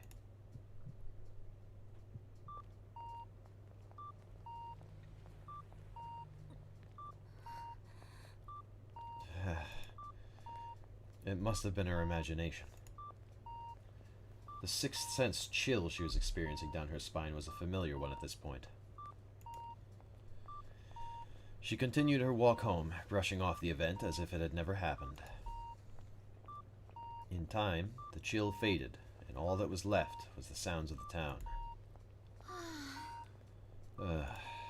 She sighed heavily. Had she imagined it? Even if it had all been in her head, she was far from comfortable with the feeling that still lingered. Even mosquitoes have the grace to buzz off eventually. She grumbled under her breath. Whether good or bad, this too shall pass, so the saying goes. Yeah, I've got enough on my plate as it is. Unfortunately, summer and bugs go hand in hand. She could see how bugs could be drawn to all the sweet fruit.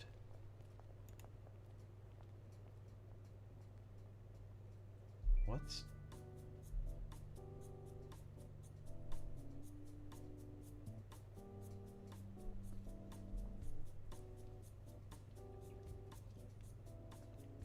rank. Rank with grease and heat, the kitchen was closed for the time being. The lunch rush had come and gone. But one last battle remained. Dinner time. Only after the evening chaos could the kitchen crew remove their white armor and call it a day. It's November, summer and bugs go hand in hand. It was November until it said December a few lines ago. I was wondering if anybody else caught that. I don't know what time it is right now.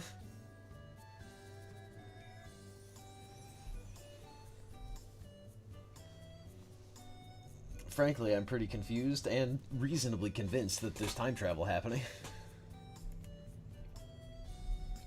In the midst of the war zone was a lone newcomer. Do I have to wear this? His voice was uneasy, betraying how new he was. I know how you feel, man. I feel the same. Fortunately, it's the boss's orders, so you'll have to suck it up, okay? The future of this shopping arcade is at stake, apparently. I really hate to ask, but the rain has stopped, so would you mind going out for me? Get back in one piece and I'll buy you dinner. His bright orange coworker clasped his hands together as if to beg for forgiveness as he saddled him with this unreasonable task.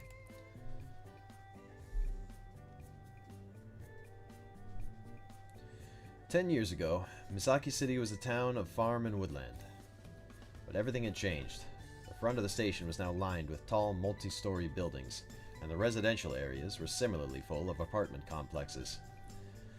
The once rustic scenery around the station had long become a thing of the past. Shiro Inazuka was the only place in the city that still contained vestiges of the old town, a pocket of the past inside an urban jungle. The road extended up a conspicuously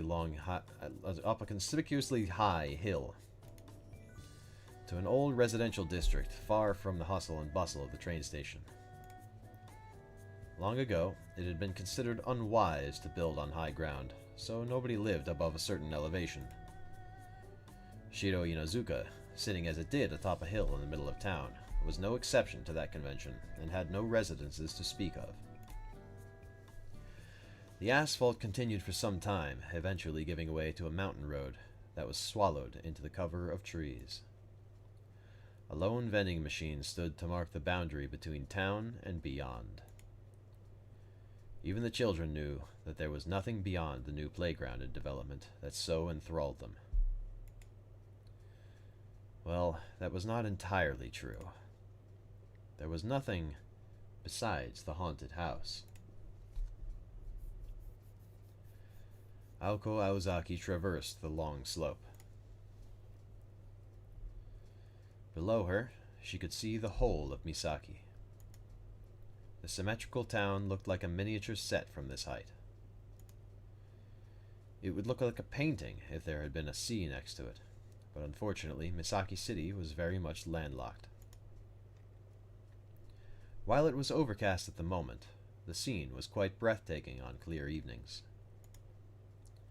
The view was the one thing that made the arduous climb worthwhile, and today she had been denied even that. I'd cycle home if it wasn't for this rain. Even a bus route would be a fine thing. Aoko had been using this road to get to school for almost 2 years now, but the journey had never gotten easier.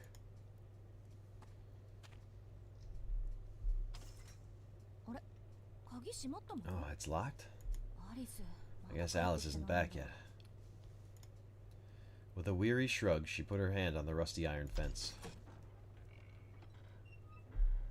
Quietly, the heavy gates swung open, as if to welcome her home.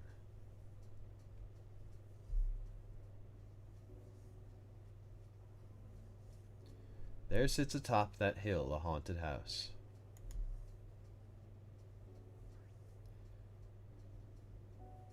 That is how the story much shared around town used to begin. But fresh rumors about the house had sprung to life almost as fast as this town's modernization. Despite being dilapidated and abandoned for many years, lights can be seen inside the house at night. An angry murder of crows often gathers atop the hill before mysteriously vanishing. Children get lost in the fog, never to be seen again. Late at night, a shrieking sound can be heard all the way to town. This particular piece of slander was the one Aoko wished to discredit the most. The final rumor was of an eye-catching luxury car that sometimes made its way up and down the hill. The rumors spread and grew by the day. And while they grew, the house that everyone thought had rotted away was restored over the recent years. Deep in a wood on top of a hill no one dared to approach.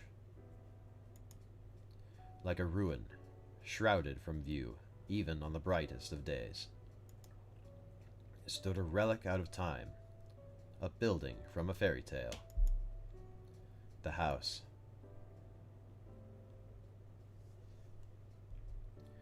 Was the Kuonji Mansion. Everyone in town knew about the witch's house on the hill. It was an unabashedly haunted house, where Aoko Aozaki resided, for reasons known only to her. Needless to say, it was not really haunted. The Kuonji family was a grand Western-style mansion. The Kuonji family home was a grand Western-styled mansion, with a long and storied history stretching all the way back to England. The Shinra Mansion.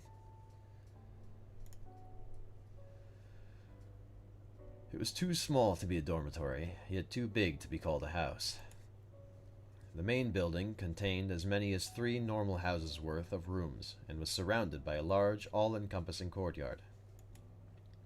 The perimeter of the grounds was surrounded by a high iron fence covered in thorny vines. There was also an annex next to the main building. Given such extravagance, it was no wonder that it inspired rumors.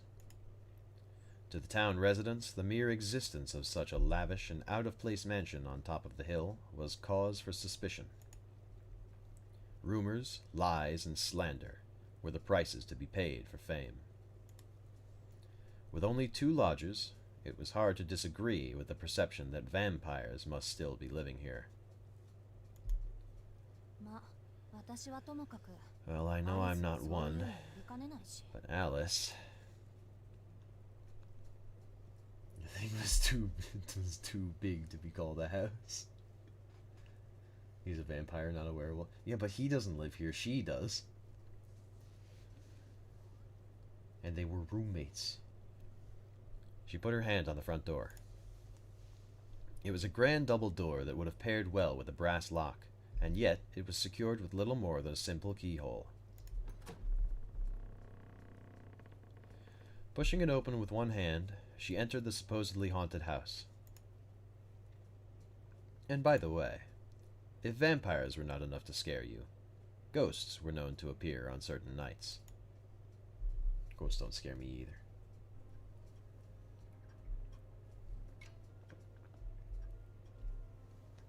I mean, maybe they should, but...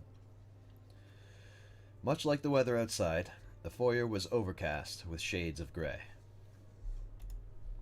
Perhaps by deliberate design, the architect had chosen not to include any lights in the entrance area. The ceiling was 2 floors high. Hey, you shut up over there about the moths. Fuck off. The only light in the room came from the skylight. It was particularly gloomy on rainy days. On moonless nights, it was like the world itself ceased to be. Aoko decided the drawing room to the east would be a good place to rest, but knowing that she would not be able to relax until she changed clothes, she started up the stairs.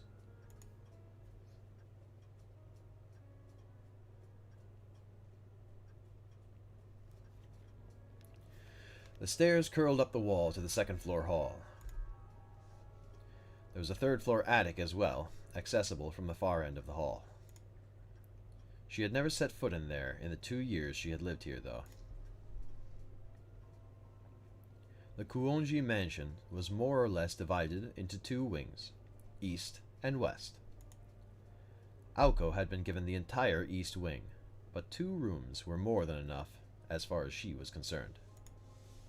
She had no desire to open a door that would trap you in a storybook world, or lead to an attic that had only been used for storage these last 5 years.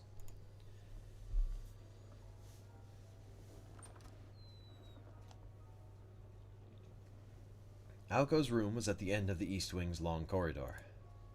She had elected for a smaller room for no other reason other than that she thought it would be easier to clean. That sentence could be improved.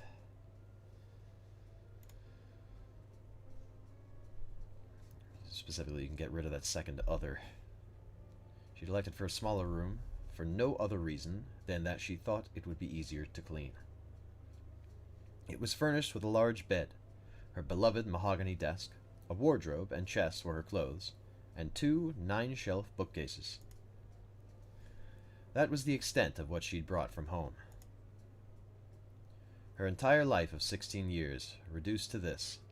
It said she was 17 earlier. She'd also borrowed the next room down for her own purposes.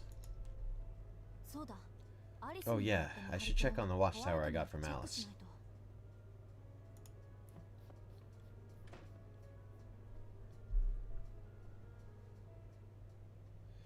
She needed to see if the project she had been working on all night had borne fruit.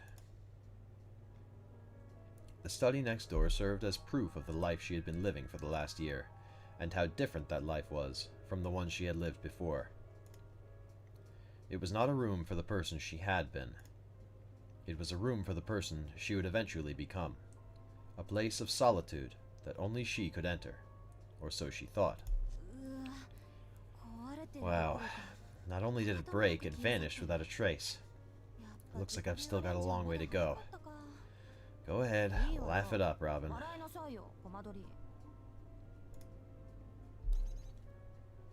The noisy neighbor that had intruded upon her sanctuary flew away.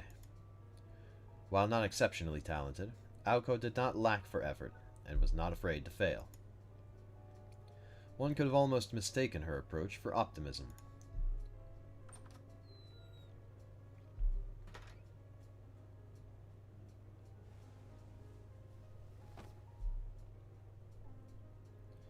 She changed out of her uniform and returned to the first floor.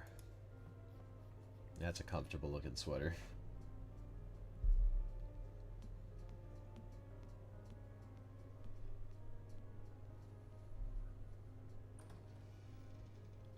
Down the stairs, she opened the door to the east wing, into the corridor as dark as the cellar.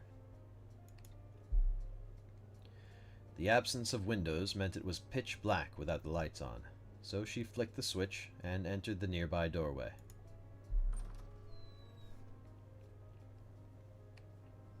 It's a sandy television. Life without electricity. I don't even want to imagine it. It had been her idea to update the drawing room. The walls were decorated with extravagant patterns, and around the room were large, majestic sofas, and a luxurious Persian rug. Amidst it all was a 30-inch television that seemed completely out of place. It stood looking over the other furniture, like the emperor with no clothes. The mansion's owner would have rather done without it, but to a commoner like Aoko, it was an essential commodity. They had fought over its presence at first, but eventually came to an agreement, and now mutually enjoyed this modern comfort.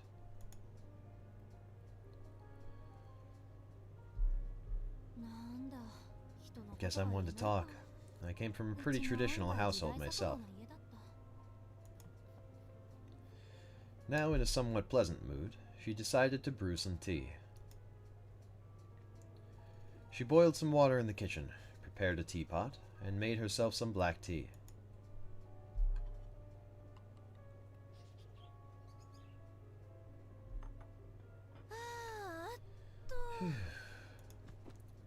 With a flop, she sank into the sofa. She took a sip of her tea, then another.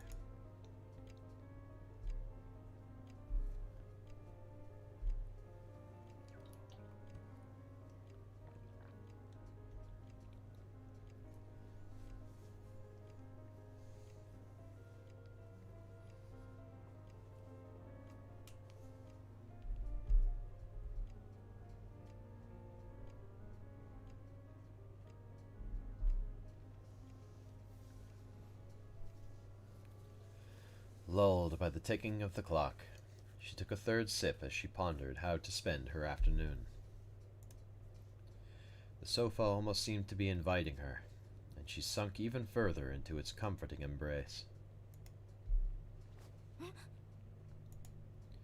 Aoko blearily opened her eyes as she lifted her body up from the cushions.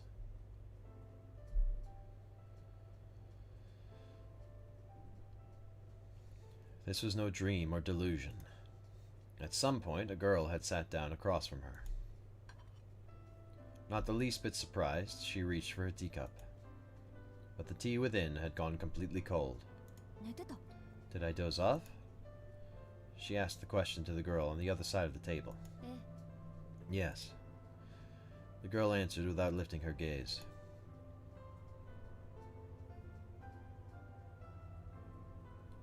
When silent, she could have been mistaken for a beautiful doll. The girl sitting on the opposite sofa was reading an old book. She had delicate limbs and pale white skin. Not a hint of humanity emanated from her melancholic aura. She had darker hair than Aoko, and her icy eyes were focused on the pages in front of her. Her clothes resembled that of a nun, but were actually her school uniform. In Aoko's humble opinion, the gloominess suited her. She evoked something like out of a painting. There was something unreal about her, as if she were frozen in time. The white of her gently arched neck was so lovely that even Aoko found herself enchanted by it. The girl was one of the haunted house's 2 residents. Her name was Alice Kuonji, and she was the same age as Aoko. 私どれくらい寝てた？ How long was I asleep? 1時間。 At least an hour. You'll catch a cold if you keep sleeping here. 風邪ひくわよ。 Alice answered indifferently. Not that it bothered Aoko, who was now used to it. She looked at the clock on the wall and saw that it was already 7. She had been asleep for 2 hours. The day had been a rough one for her, and she had slept little the night before, so it was no surprise that she had dozed off for as long as she had. 起こしてくれてもよかったのに。 You could have woken me up. せっかくの紅茶 Now my 食べ tea ちゃ is ったじゃない。 cold. 私が来た時 It was already cold by the time I got here. でしょうね。 I'm sure it was. I'm just saying. Aoko drank down the rest of the cold tea in one gulp. In the poorly heated Kuonji mansion, that was more than enough to clear her head and wake up. こうなるとフォートナム Nothing quite beats this tea, not even the expensive kind from Britain. おかえり、アリス。 Anyway, welcome home, Alice. The universe seems determined to keep me from even the occasional luxury without you. 今日は役日か天中殺か。 What is it about today? Is it just my luck or what? At this rate, I'm due a temple visit just to be safe.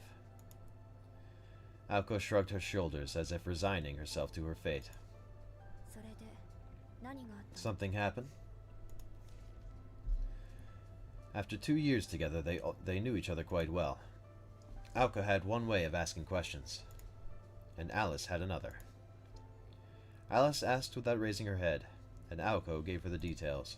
まず謝らなくちゃいけない。 I should start by apologizing. 昨日徹夜 The で project I was working on all night was a total 家にな failure. くなっちゃったのよ。 I only took my eyes off of it for a second, but I think it boiled over and fell apart. そうならないよう循環 Though I'll add that I shuffled the circulation codes as a precaution. Aoko tried to laugh it off, as if it was someone else's problem. どういうこと？ And 今朝休養が入って something came up this morning, and I was called into school. そこで転入 They 生 made me show this transfer student around, and it took up my whole day. 一日が無残にも消費されちゃって By the time I got back, it had vanished without a 跡形もな trace. く消えてました。怒る？アリス You're not mad, are you? 別に Hardly. 青子の器物破 If 損 I で got ちいち mad 怒 every って time you いたら broke something, there would be 一 no 生 end to the 分の行為を fighting. することになるでしょ。代用品はあるからまた一 I から have more 始めればいいわ。 materials, so you can just start over. It's still November, it's the same day. Yeah, that was my point, was that it was late November, and then all of a sudden, the narrator mentioned December air. それより怒ってるのはあな However, たの方じゃない。 aren't you really the one who's angry? うん Alice was very much on point today. It was true that, despite outward appearances, Aoko was seething with frustration. That aside, ええこの true 転 enough, 入生っていう the のは transfer ひど student く I ずれ mentioned てるね earlier was a real piece of work. すごい山奥で暮 He's らして been た living らしくて deep in the mountains こっ and ちの has 常識 literally が通じ zero ない common の。 sense. I know people say that the mountains are like an entirely different world, あれって本 but 当 I の had こと no なの idea ね how true it アリ was, Alice. Alice raised her head in response to hearing her name, but Aoko kept going on before she could get a word in edgewise. Aoko, after all, expected no sympathy in the first place. 初対面から尺に触 We る didn't や get つだ along けど well from the start, but things really took a turn for the worse when I took him to a classroom. そいつ He apparently thought it was a place where you'd get one-on-one tutoring, and that's not all. I mean, you're never gonna それは believe それで this. まだ流せる許容範囲よあの程度の冗談はで What do you think he asked when I politely explained what a classroom is to him? 教えた後でそいつなんて言ったとそれで青崎 He goes, 他の教 but then 室 what は are the 何 other に使うん classrooms だ for? ですって Unbelievable, right? 教室に他 I の mean, 何 a もないでしょ classroom is a classroom. なんていうか And no matter how vague or unhelpful anything I said was, he just kept nodding. It's like he was just taking everything at face value. I don't know if he just lacks in imagination or never uses it. Anyway, he at least seemed to grasp most of what I told him the first time around, so I suppose he's not a complete idiot. It's rare to see you so judgmental. Is it really worth getting worked up over someone like that? I could care less about him. I'm just worried he'll screw up somehow. What she was really worried about was having to clean up that mess if and when it happened. That had to be it. If not, it would mean she had no real idea why she could not get him out of his head. It would mean she had no real idea why she could not get him out of her head.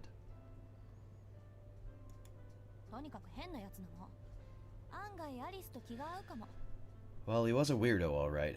You two would probably hit it off great.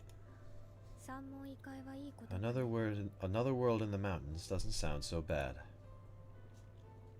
But from her eyes, it was clear that the question of whether they would get along was irrelevant, given that they would never meet in the first place. Aoko gave a non-committal response. Anyway, what have you been reading? A book about spiritual evolution based on the spiritual diary. Ah, Swedenborg, huh? Is that really worth reading again? I wouldn't bother if it were the original, but this is a knockoff. It exaggerates the pros and cons of Swedenborg's style and reads like a well-written adventure. Having the secret organization Kant standing in his way was a nice addition. The handwriting of the notes in the margin belongs to your grandfather, by the way. Huh. I had no idea he was into that sort of thing. He had a great sense of humor. I really miss him. Aoko seemed nostalgic over her now-deceased grandfather. He just contacted you this last summer, didn't he? Do we really have to go there? Why can't dead stay dead? Aoko sighed and laid back on the sofa. The soft cushions caved in under her weight. As I was saying, Alice shot a glance at Aoko. Her body, buried in the sofa, remained as still as a corpse. It was clear Aoko had tuned out of the conversation. Alice silently chastised her with a look. The more she thought about it, the less important the events of the day seemed to become. If she just ignored Alice, the conversation would end there. They would eventually get up and leave today's mistake unresolved for another day. However, that's not the kind of person Aoko Aozaki was. Yeah, what is it? She asked, still lying down. It's upsetting that you failed today.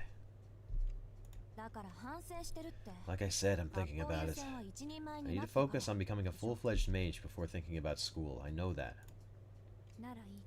I hope you do. The coldness in her voice made Aoko gnash her teeth. She knew what Alice wanted to say. She knew better than anyone. The veneer she wore for school was different than the way she lived at home. While it could be called hiding in plain sight, Alice thought it was silly. And what the silence told her was, make up your mind already, I know.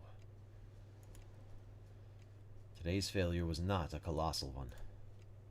She just happened to upset the delicate balance between her home and school lives, chasing one at the expense of the other. And yet that careless mistake was a clear sign of Aoko's lack of commitment. This doesn't concern Alice. It's my decision to make.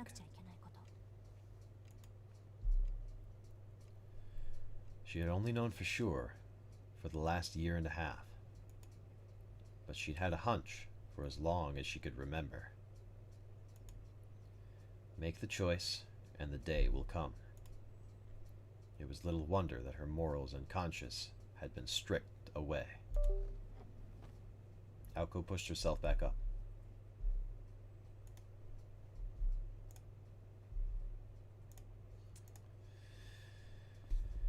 She was met by Alice's cold beauty and wordless gaze. Okay, Alice. We can do it next week. それでいいんでしょ? That work for you? ええ。 As long as it works for you. Aoko could not help but shake her head, feeling like she was hearing something similar for the second time that day.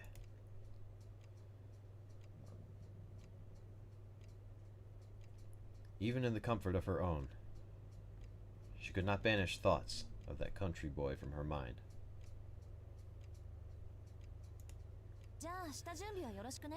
I'll let you set it up then. That's still beyond my abilities. 場所は例の公園でいい? Should we do it at that park? 妥当な線ね。 Sure. The line there is suitable enough. But what about that other thing? そっちの方が急 Isn't that more urgent concern? 時と場合 It depends on the 森に変化 conditions. があれば教えるわ。 I'll let you know if there are any changes to the woods. After that brief exchange, Alice returned her attention to the book on her lap. Shop talk was over. Now they could return to their normal relationship as roommates. Aoko grabbed the remote and turned on the TV. Since Alice was busy reading, Aoko decided to tune into a variety show that had already started.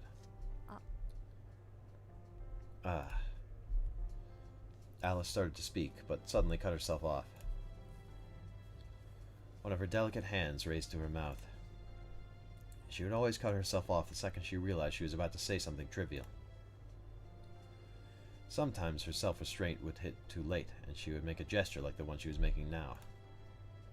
It occurred to Aoko that the ah sound her cute little roommate had made just now was different than the wah she blurted in times past. What is it? Aoko turned down the volume of the TV. Her intense eyes lit up like those of a mischievous cat. どうということはないんだけど。 It's nothing really, but... ないんだけど? But what? Alice looked away bashfully, not knowing if she should bring it up or not. It was times like these that her expression carried a real warmth and surprising charm. If he could see her in this moment, Alice's father would have to admit that her name suited her perfectly. 今日 It's just that I saw something strange on my way home and wanted to tell someone about it. Aoko nodded, beckoning to her to continue. つまらない It's silly, 意味 really, のないことよ。けど but I just can't make sense of it no matter how much I think about it. 青子 Aoko, do you have any idea why a man-sized cat would be riding around town, delivering meals to people?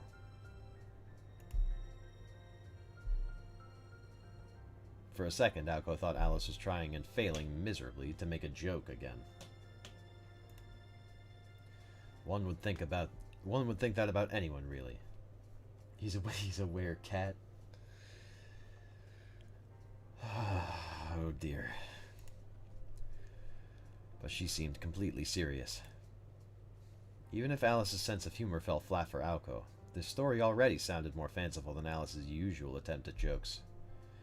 Aoko concluded that her roommate was talking about something she had actually seen. その話には2つぐらい信じがたい部分があるけど、一つずつ論破していい? There are a few things off about that. Maybe we should break it down. いいの? Let's not. 私もからくりぐらいは思う。 Even I can think of a few mundane explanations. 理由がわか I'm る just asking because I can't figure out why somebody would do that. わざわざ精巧な猫 Maybe it's as の simple as someone just dressing up in a finely crafted catsuit to deliver food for a restaurant. そんなに簡単かしらね。難易度以前に I'm more worried それ about を the やる person 人間 doing の it than their 常識 reasons 性を疑うけど personally. ね、私は。 Alice nodded tentatively at her words. まあ、世の中いろいろあ Well, るから whatever does it for them, I 私 guess. たちみたいなのもいれば In a world with people like us and weirdos that live like mountain hermits, there's no telling what kinds of freaks are out there. 私だったら I personally would have just gone up to them and asked them what they were doing. Alice's gaze drifted at that. A delivery cat riding through neighborhoods in the evening. Sounds like something straight out of a fantasy story. Hey, what should we do for dinner tonight? Speaking of delivery, maybe we should order in.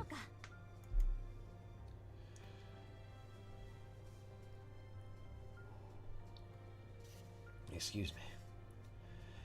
Aoko loved getting takeout, and her face glowed as she spoke. Her face glowed as she spoke. They had no hard rules for dinner, but if one of them was in the mood to cook, they made it a point to make enough for two. At the very worst, this meant entire weeks without dinner, but the two of them agreed that this was the system that worked best for them. Whether they found cooking to be too much effort or simply liked ordering out. Nights like this one were a common occurrence, much to the chagrin of the restaurants of Misaki Town. Delivering to the mansion meant coming all the way up to the top of this hill, the source of their disgruntlement. It's still before 8, so we're good. I'm really in the mood for kongetsu tonight. Haven't had their sukumi soba in ages.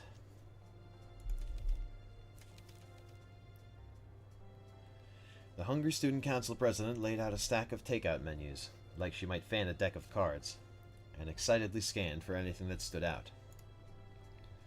Alice casually responded without sparing so much as a glance. Sorry, but I've already had dinner. With those words, Aoko froze. All deliveries required a minimum of 2 items, so she was out of luck without an accomplice. Cruel society had decided it couldn't be bothered to deliver to a princess who only ordered a single serving of food. Incidentally, to counteract orders from the Hilltop Mansion, the restaurants had declared, the minimum number of orders will be 3, starting next year. Aoko and Alice were still in the dark to this fiendish change in direction. Traitor! Is that why you were late getting back? Between the bus ride and the walk, the trip home takes only 20 minutes. I should have known something was up when you didn't get home before 5 o'clock. Unfortunately for Aoko, she had been too out of it to even remember that she was the one who'd fallen asleep. Talk about Ice Queen. I thought it was clear that if either of us got food, we would bring enough home for the other person. Didn't I bring back something for you when I ate out last time? It was unknown how serious Aoko was being, but she was visibly angry. She had already woken up hungry that morning, and from the time she was called to school until now, she had consumed nothing but tea. It was a small miracle that her stomach was not growling. She knew it was her own fault, but she persisted, wanting to get revenge on Alice for scolding her earlier. By last time, you mean the time you went into the city and ate sushi, but only came back with a plastic bag full of convenience store food? That time? Aoko had kicked a hornet's nest. So what? It was better than nothing, wasn't it? There are times when you'd be better off saying nothing at all. Alice's icy gaze pierced right through her. Aoko had certainly crossed the line by going on and on about how the sushi circled around the restaurant while Alice ate her convenience store meal. But new things fascinated her, and she couldn't contain her curiosity towards the conveyor belt sushi shops that started popping up at the time. They were nothing short of miraculous. Even honesty can be a sin, given the right circumstances. Fine, I get it. Does this at least mean we're even now? Alice went back to her book without so much as recognizing the question. The fact that she did not confirm it made Aoko anxious. Well, today has been a total disaster. I guess I'll just whip up something in the kitchen. She stood up, announcing her intent to no one in particular. Oh, I almost forgot to ask. Where did you end up eating, anyway? Alice's hand froze on her current page. She suddenly shut the book she was reading and stood up, as if at wit's end. She walked across the drawing room with her book in hand. When she reached the door, she stopped and turned toward Aoko. You really want to know? Sure. Aoko nodded timidly, cowed by Alice's sudden vigor. Alice continued in her matter-of-fact way. その猫が The cat gave me one of his leftover deliveries. And with that brief response, she left the room.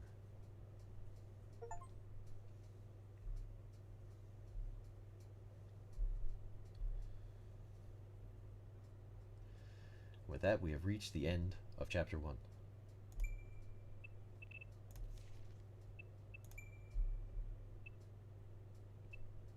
Excellent.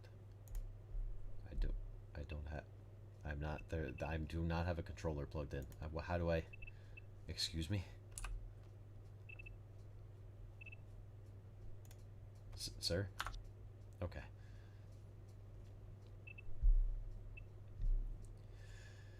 So...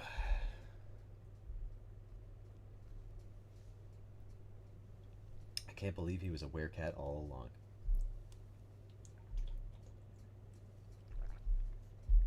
Neither can I. It definitely... I can't believe he was a werecat and also went up to the mansion and gave them food for free. As we're in between chapters here, I'm going to take a short break.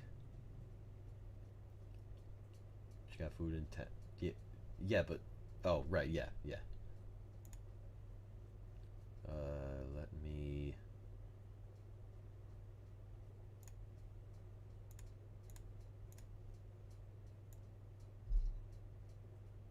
There you go, you can see that.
Do you like how I change size?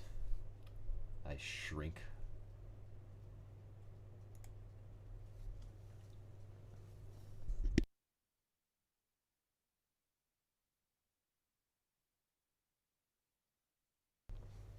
I find it rather strange.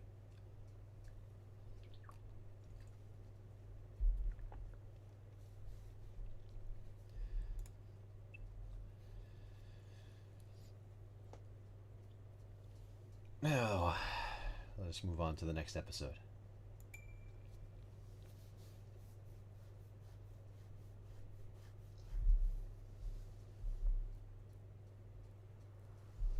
Chapter 2. Little happening of last night.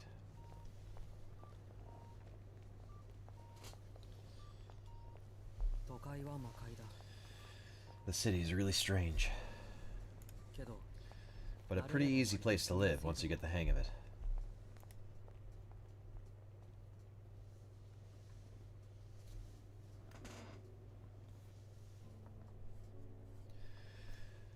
Sojiro sighed listlessly. He looked down at the winter schoolyard below, lost in thought. December was written on the corner of the chalkboard. He could not believe 10 days had already passed since he transferred to the school. The last vestiges of autumn had faded with the change of the month. The trees were all but barren, and the ground below them a mat of fallen leaves. Fourth period was classics. An elderly teacher stood at the lectern and rambled on. While he had finally gotten used to the classroom, he still had a long way to go to get up to the speed in his classes. Lacking even the basic understanding most students learn in their early scholastic life, it was a battle for Sojiro to keep up.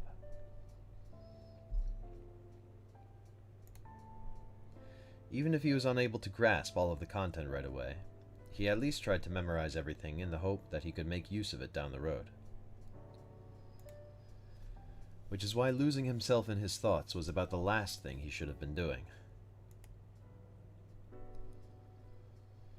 He would normally chastise himself for daydreaming, but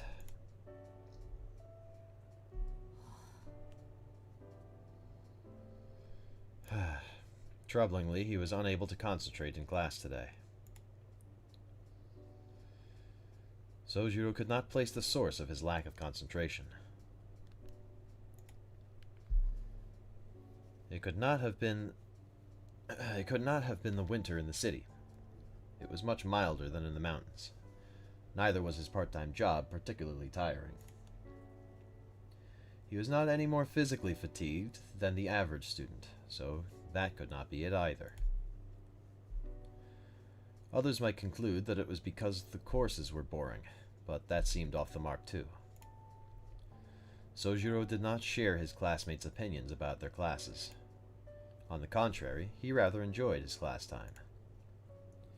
No, his frame of mind was not to blame either. Trying to figure out what was wrong only made him more depressed. What's wrong with me? It's not like me to be so distracted. He scolded himself and turned his attention to the chalkboard. The rhythmic ticks of the chalk were sending him into a slumber, but he somehow managed to resist their lullaby. And yet he was still unable to focus on the class. Sojiro reflected silently, as was his custom, and sighed inwardly. Deep down, he knew the real source of his agitation. The events of the previous night were the only thing it could be.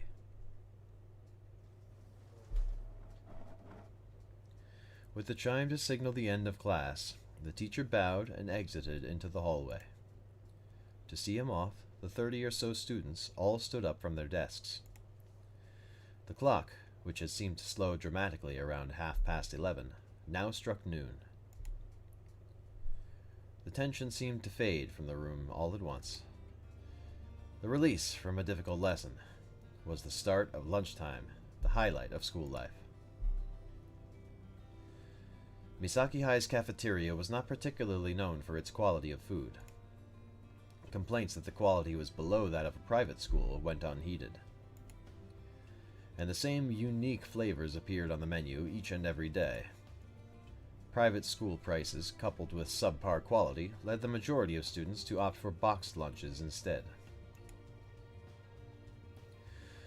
Sojiro's Class 2C was no exception.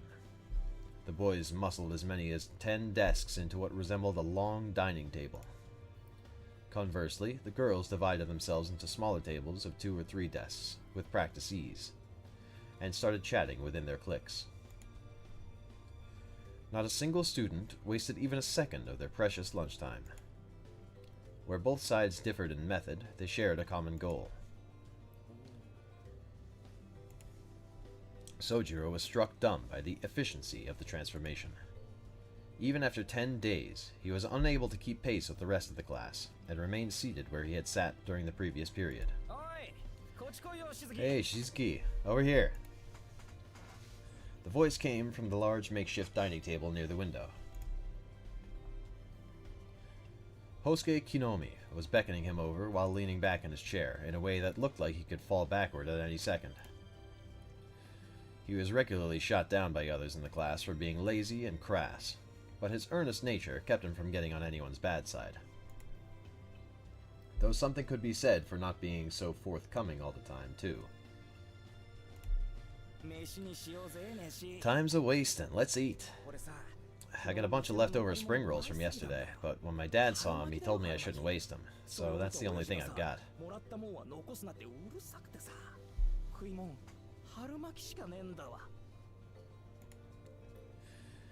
It seemed his endgame was to find someone who might take pity on him and trade him for something better.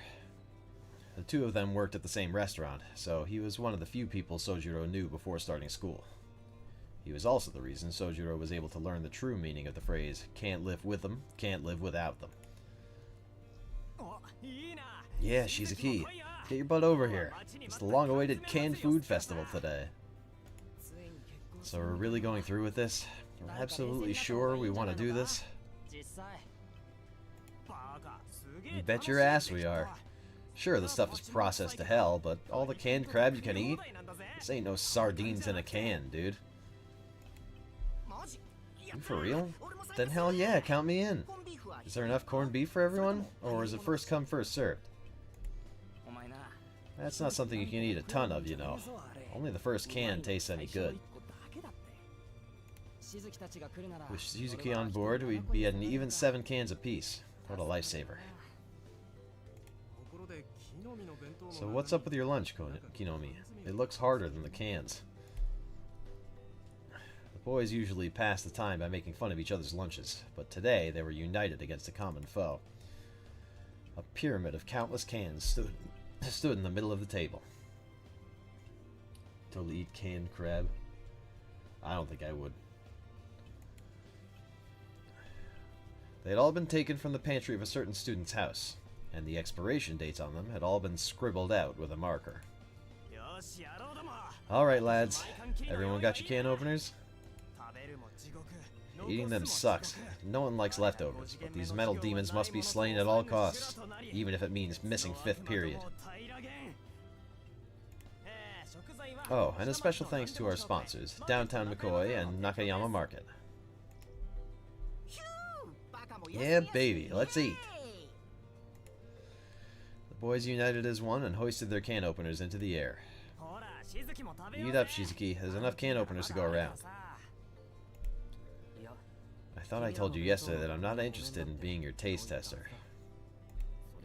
And besides, at least half of those cans are past their expiration date. Oh, come on, live a little. Quite an inexplicably excited group of guys. Their real motivation seemed to be to spread the pain. But, moved by their energy and conceding defeat, Sojiro got up from his seat and joined them. And before he could... Hey, give it a rest, why don't you? Forget them, Shizuki. Come eat with us. Another interested party joined the fray. A girl with short but stylish hair had called out to him. She had also tried to get Sojiro to join the track and field club several days earlier. Thanks for the offer, but I'd rather not. He answered with a troubled look on his face. On their table was nothing but a pile of fruit Sojiro had never seen before. What? Why? You don't like papayas? We've got mango and coconut if you want something else. And don't tell anyone, but we've even got a Yubari melon. The members of the fruit group pumped their fists in unison at that last delicacy. Wait, coconuts? Can you even eat those? I'd like a mango if you have any extra. Idiots. Meat! Meat! Eating anything else is just gonna make you weak. Sojiro couldn't keep track of all the voices flying across the room. All I know is that nothing good will come out of either of these choices. That being said, he found it difficult to refuse them outright. His tendency to accept others' goodwill at face value occasionally left him frozen with indecision. Not accustomed to regular human interaction, he was unable to judge when it was or was not appropriate to turn someone down. Someone tapped the lost little lamb on the shoulder. Don't mind them. If you get involved with every idiot who invites you to do something, you'll mess up your whole life. It's okay to turn them down, you know. And you guys, stop trying to lead this good soul over to the dark side. An inappropriately loud voice echoed throughout the classroom from behind him. Vice President.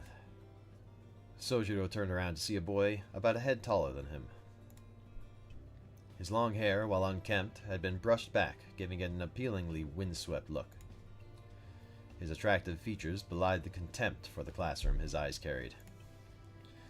Unlike the perpetually dopey-looking Sojiro, he was an extremely attractive boy, capable of captivating anyone who so much as glanced at him. In most cases, such a boy's presence would be met with awe and respect. However... Oh look, our mighty Vice President has graciously decided to pay us a visit. I thought you were going to take up residence at the cafeteria so you wouldn't have to see our stupid faces anymore. Have you lost your way, Your Highness? You're slumming where the commoners eat gruel from their troughs. Shouldn't you be sipping tea with the babes from Class A? Why don't you leave Shizuki alone, huh? First Lady Aoko has it in for him. Now His Highness, too. What could he have done to earn have earned the attention of such royalty? Really? But Shizuki's such a goody two-shoes. He's never broken any rules. Well, the rules of the school, at least. Wait, could it be that Tsukiji really switched teams after Aozaki rejected him? I can't believe this is a reverse harem game. I guess you'd better start believing it after that comment. They continued to give him a hard time. Sojiro could not help but feel sorry for him. The class vice president, on the other hand, showed absolutely no reaction whatsoever. He glared at them with a bored look and simply raised his voice. You freaks should get some new material. Why don't you spend your time more productively for once? Like helping with the special winter cleaning team. Yeah, you heard me. Only one student in the entire school has signed up so far. Having all of Class C with us would be a huge help, but I guess you want me and Aozaki to do all the work.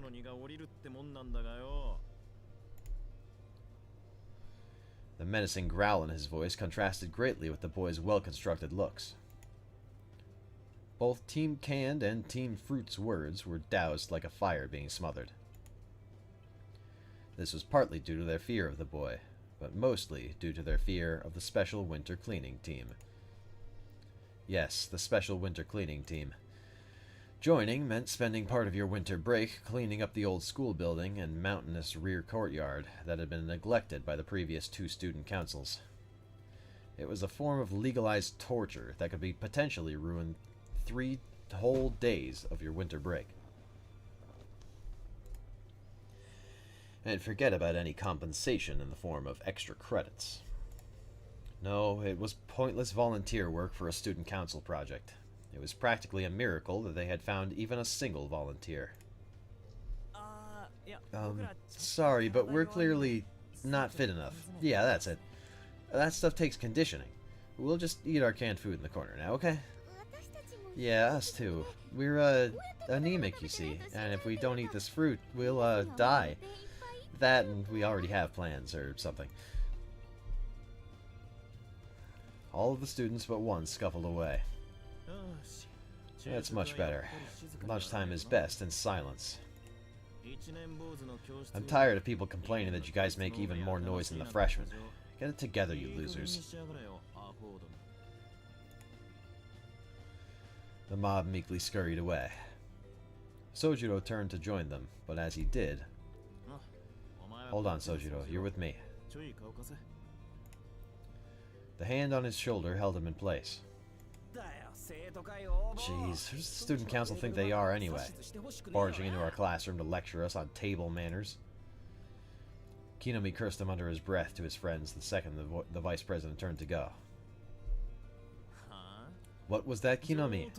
Oh, you want to become our second volunteer? Perfect. I'll make it the best winter vacation you've ever had. The vice president must have heard everything Kinomi's said, because he gave a thumbs up before figuratively jabbing it in his eye. Yo, is this guy for real? This is voluntary, isn't it? It ain't voluntary if you gotta force people to do it, am I right? The problem child of Class C laughed merrily. That was yesterday.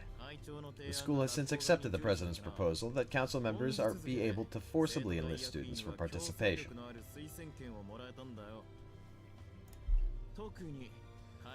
And recommendations by the president and vice president are ironclad. Refusing them means breaking the school rules, in addition to facing Aozaki's wrath, which, let me tell you now, I won't be able to stop.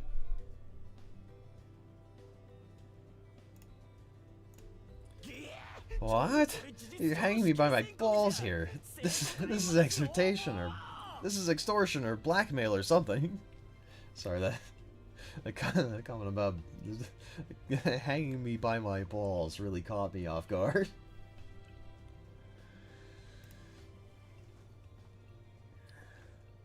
Kinomi's terrified shrieking continued behind them as the vice president and Sojiro left the classroom.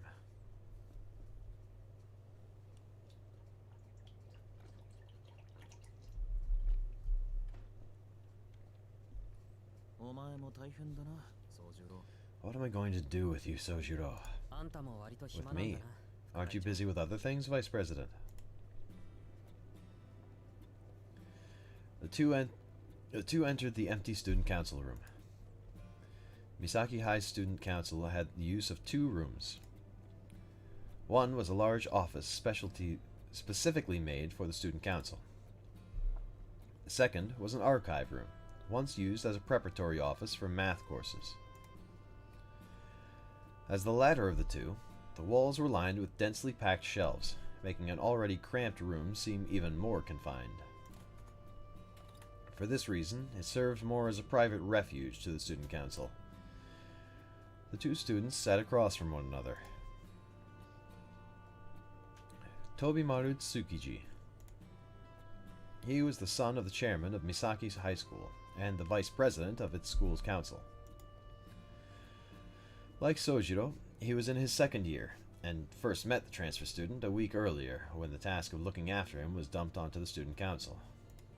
I told you to stop calling me that.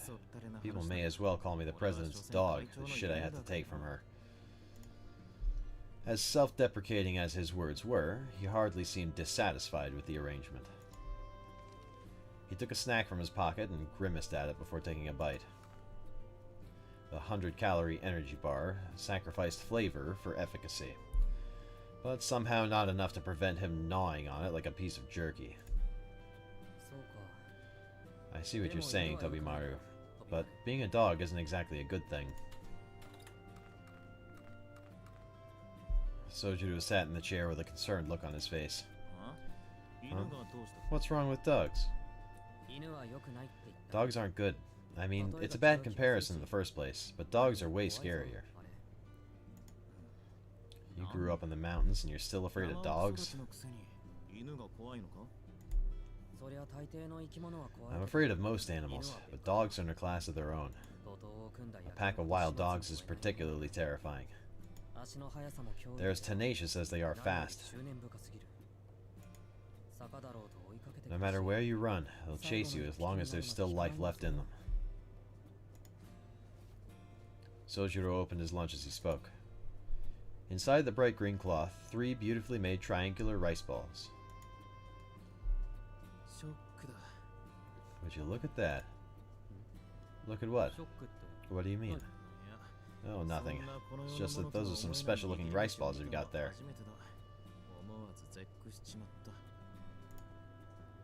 Is that a good thing or a bad thing? Trying to compliment you, you idiot. Sojiro was always confounded by phrasing that could be interpreted in multiple ways. Euphemisms and subtle sarcasm were often lost on him. It was only on rare occasions, like this one, that he chose to confirm what was being said. Tobimaru had come to suspect that Sojiro had a very black and white way of seeing things. Say, does that hard chunk of flour-looking stuff taste any good? Sojiro stared at the energy bar with a curious look on his face. It's not meant to taste good. You can try it if you want. People shouldn't hold back when it comes to the three base desires. Tobimaru quickly finished off his bar and put another one on the table, and grabbed one of Sojiro's rice balls. Sojiro failed to notice the rudeness of the forced exchange, and gave the proffered energy bar a try. It kinda tastes like dirt. Now you get it. It's what a joyless existence tastes like.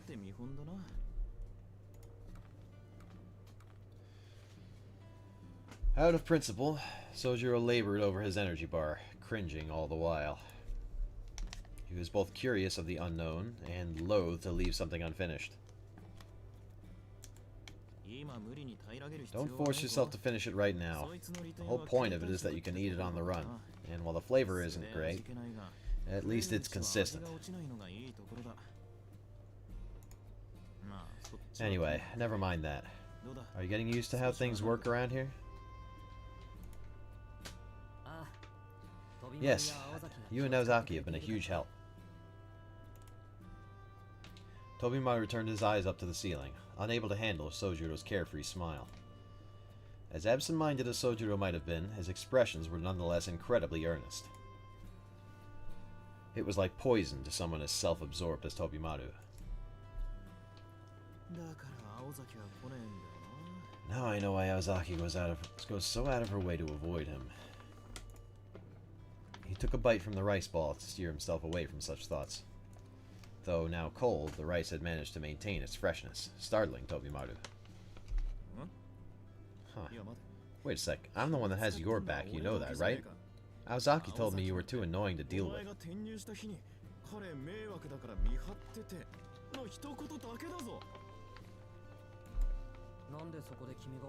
Did I say something to upset you?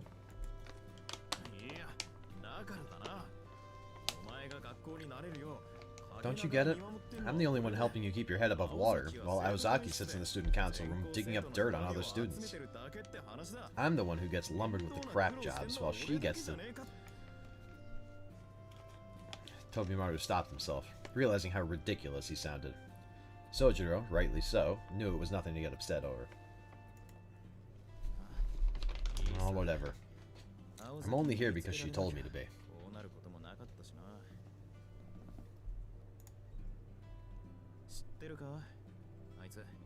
Do you know? Do you know why she stuck me with you?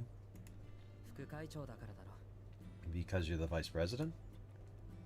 Tobimaru's handsome face went dark. Do you really think it's normal for a student council vice president to waste all of his time on a single transfer student? Whatever, man. Try asking her directly if you get the chance. You'll learn who she really is.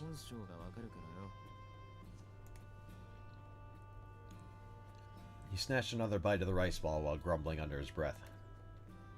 There it was again. Rice grains that weren't just dry enough to be fresh and tender in the mouth. A morsel that betrayed its humble description, which must have been delicately molded by a master chef rather than haphazardly clumped into a ball. Just the right amount of salt, and the subtlest of soy sauce notes coming from the center. It doesn't just whet your appetite, it stimulates the desire centers of your brain and... Oh, wow. Tobimaru, you appear to be thinking out loud. It's nothing, just color me surprised. Hey, Sonoji. How's this filling anyway? It was only natural to inquire about the unexpectedly delicious bite. He had been nibbling around the edges and had not yet reached its center. Oh, that would be grasshopper. Whoa, way! The vice president choked on his cough. He'd assumed that Sojiro would prefer earthly ingredients instead of seafood on account of his mountain life, but he never expected he would use grasshoppers.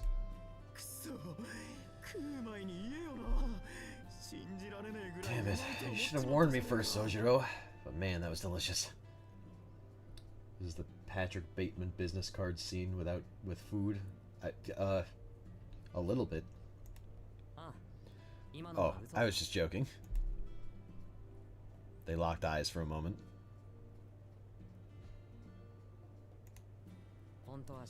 It's salmon. I would never eat grasshopper. Oh, right. Yeah, I knew that. Of course it wouldn't be grasshopper.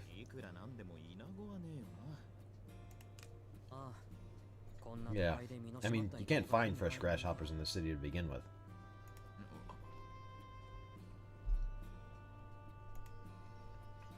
As curious as these words were, Tobimaru decided to let them go. Jeez, Sojiro. It's not something to joke about. You want me to hurl or something?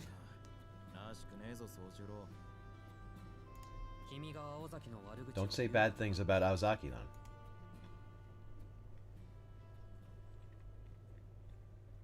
Sojiro closed his eyes as he continued to chew on his rice ball. Tobimaru watched incredulously as Sojiro made no attempt to hide his disapproval. Okay, that I can't let go. You're really saying you were taking revenge for Aozaki?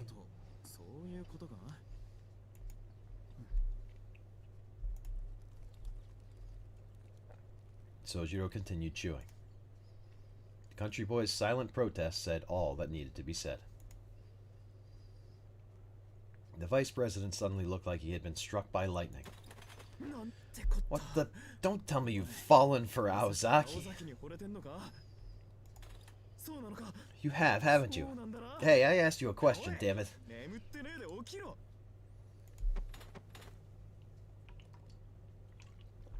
Tobimaru flew out of his chair and violently shook Sojiro by the shoulders. Sojiro opened his eyes. I forgot. You don't know about what happened a year ago. If he takes those bandages off of his neck, he transforms, or his head falls off. I have been wondering about the bandages, but I'm sure that will be addressed.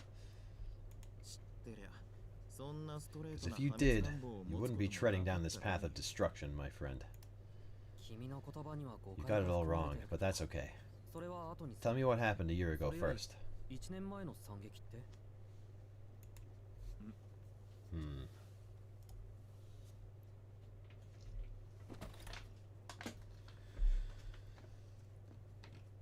Tobimaru regained his composure and sat down after a moment's thought. Okay, I'm not one to gossip, but for you, I'm making an exception. Tobimaru reassured himself that it was in Sojiro's best interests as a young man to know.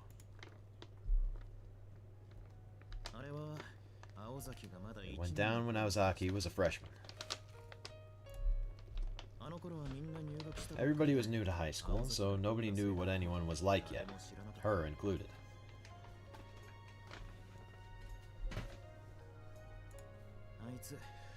She was a total babe. I mean, just look at her. All the guys were crazy for her. Little did they know that soon after, they would go crazy for an entirely different reason. The first couple of months, the school descended into chaos. You gotta remember that early on in the year, no one cared about class hierarchy. So tons of guys were fighting themselves over her. It was insane. Just getting anywhere near Aozaki was next to impossible.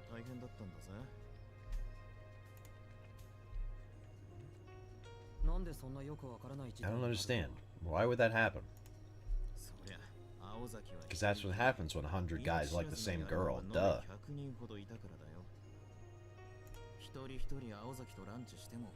It would have taken Aozaki 3 months just to have lunch with them all individually.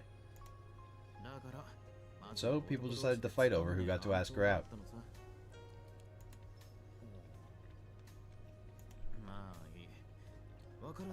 You're all a bunch of losers if you ask me. But what happened next is the juicy part.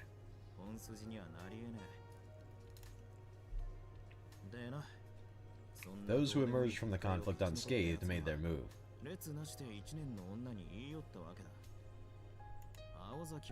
And though she might not seem like it, She's the type who likes to put a guy down lightly. You know, because of their sincerity or courage or whatever. そういうのを無視できずに認めちまうやつだからな。言い寄ってくる相手を可能な At any rate, she rejected all comers as politely as she could. But there was one guy who couldn't take a hint. He's a third year who just refused to give up. Maybe he was a little bit nuts. It's hard to see it any other way at this point. Incidentally, Tobimaru decided to gloss over the fact that this student was also the former student council president.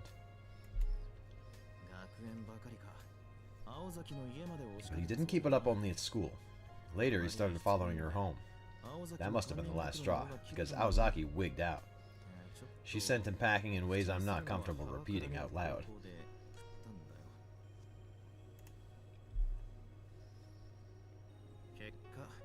The conclusion?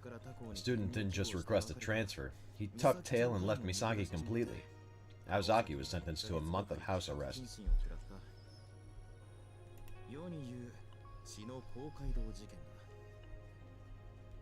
It came to be known as the Bloody Town Hall Incident. She could tell you more about it than I can, but I wouldn't recommend asking her. Ask the school newspaper editor instead. She loves a bit of gossip. Deserved, I'm inclined to agree.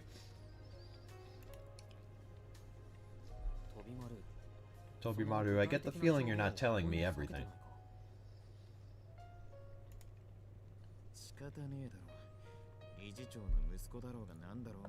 Yeah, you'd do the same if you were me. I may be the board chairman's son and all, but some things scare even me. And I want to graduate in one piece. You want me to freak out every time I see a girl in a school uniform?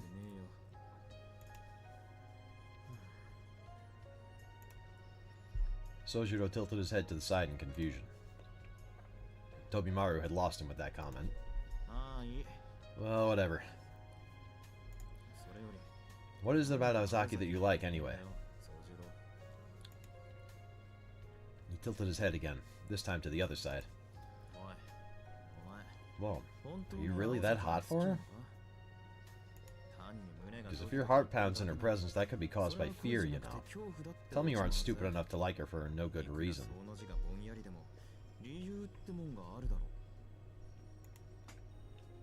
He tilted his head even further. What Tobimaru was saying sounded off, but Sojiro decided not to press the matter. Shaft anime. Well, because of the head tilt. All the more because he found many of his own emotions towards Aoko Aozaki to be incomprehensible. You can lock your phone and keep listening? On with the Twitch app? I don't think mine can do that.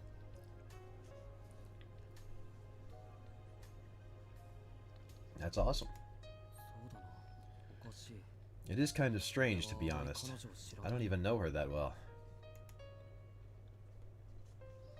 That was because they had not truly spoken to each other since the day she showed him around.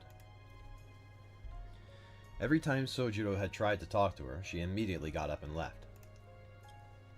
As fate would have it, they ended up working together that recent Sunday, but made only idle chatter on the way and back.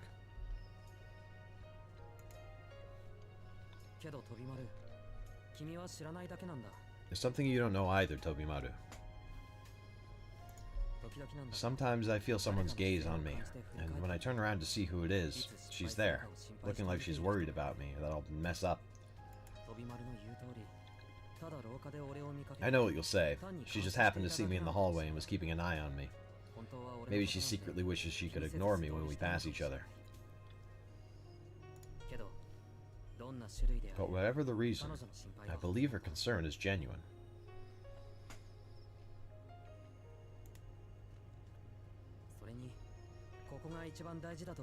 And that's the most important thing about all this. I believe that nature of hers has helped me out repeatedly.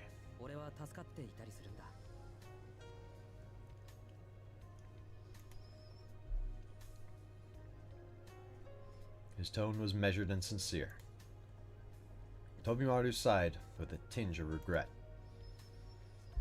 If not for those words, he could have introduced Sojiro to a more suitable girl with whom he could have lived out the rest of his school days in peace. He never went to such lengths for his other friends.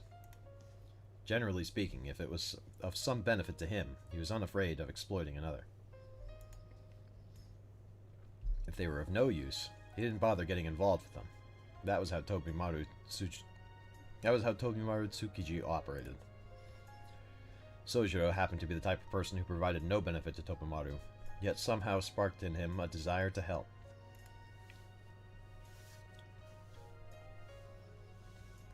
It was not that friendship was completely alien to him. He just did not have many people he felt that close to. So if Sojiro had really fallen for Aoko, it was not his place as a friend to try and change his mind. Well, I guess it's true that love knows no reason. I wouldn't say that there's no reason for it. I can think of one at least. I thought she was beautiful the moment I first laid eyes on her. Tobimaru's shoulders slumped. After all that, you just like her for her looks? Listen to yourself, Sojiro. What's wrong with appreciating beauty? I don't think there's anything wrong with judging someone by the physical appearance that they worked so hard to create.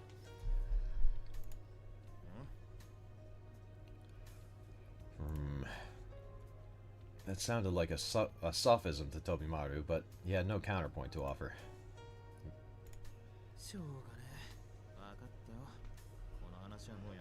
Alright, I get it. I'll let it go.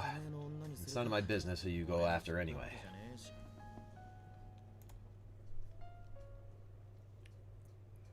Now, Tobimaru was mistaken about one major point during his whole conversation. Namely, that Sojiro was not head over heels in love with Aoko and hoped to go steady with her. He merely liked her as a person. Nobody could have foreseen the massive calamity that would be caused by this simple misunderstanding. I just got one piece of advice for you, Sojiro. Just because Aozaki fights with someone doesn't mean she hates them. Just because she's nice to someone doesn't mean she likes them. She's a tsundere. I'm a prime example of that. He spoke with a pained sigh, as if opening old wounds from the past. I see. What happened? Long story short, she used to be really full of herself, and I once tried to hit her.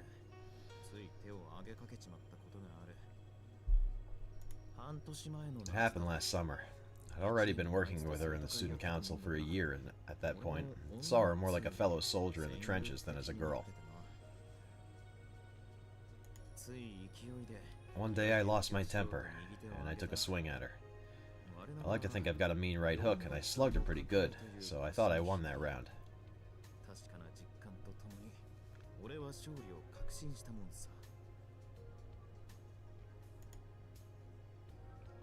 He had a distant look in his eyes as his words trailed off.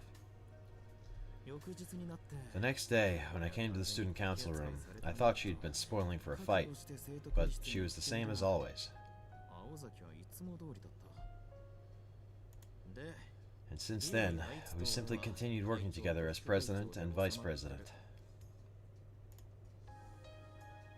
Sojiro sighed at his story. He then said with absolute confidence, "So you just wanted to brag about how close you two are?" Clearly he had missed the point entirely. Are you kidding me? How in the hell do you come to that conclusion after hearing a story like that? I'm telling you that from that day forward, I could never see her again as a woman. Oh, I was mistaken? A look of disappointment flitted across Sojiro's face. Tobimaru revised his opinion. Sojiro was something of a simpleton, but there was a quality to him that Tobimaru could not quite place. Just take it from me, her standards are anything but normal.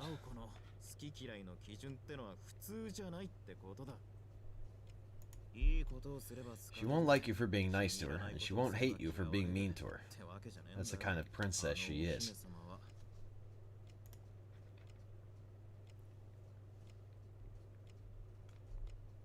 Sojiro answered that he would keep it in mind as he looked at the clock. They had been talking for a while, and lunch was almost over.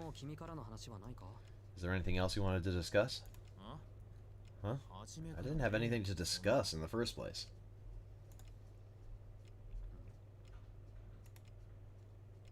Why had Tobimaru even brought him here in the first place? Sojiro tilted his head in wonder, but shook it off to deal with the more pressing matters at hand. Could you stay a little longer? There's something I wanted to ask you. Tobimaru sat up straight, having never seen Sojiro's face look so serious before. Sojiro set aside his rice ball and cleared his throat. It's about something that happened yesterday. He spoke solemnly, and as carefully as possible he recounted what had occurred the night before.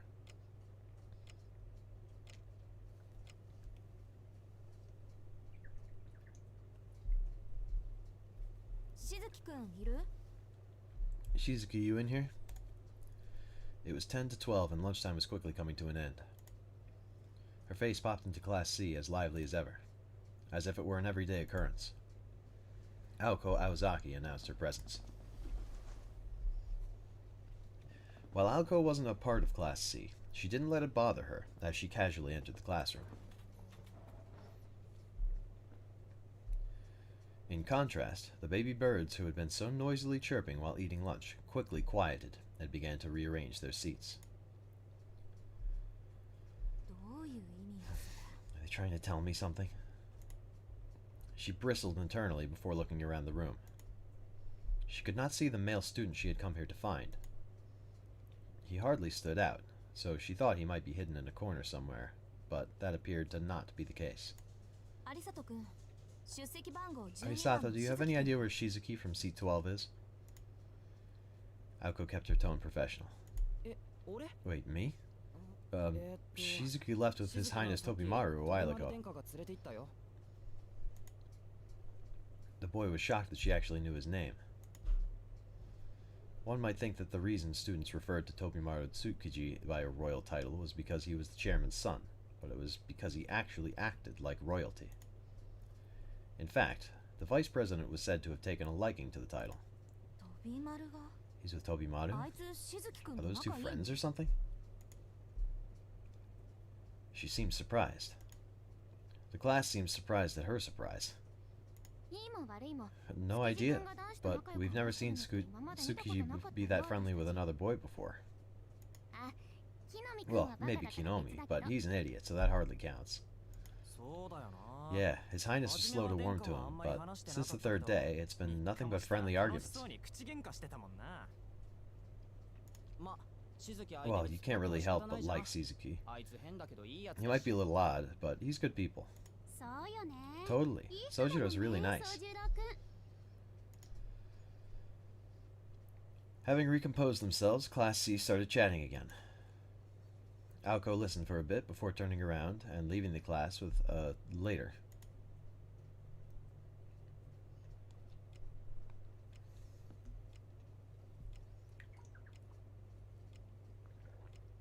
All the Sojiro talk finished as quickly as it had started. Lunchtime was coming to a close in the student council room. Sojiro, having told his story, was smiling in satisfaction. Tobimaru, still sitting across the room, was frowning. So, what do you think? Sojiro told his yarn as best as he could. Tobimaru fingered his brow, as if he was angry or concerned. Sonoji, are you trying to make fun of me? A word of advice, leave that to us smart people,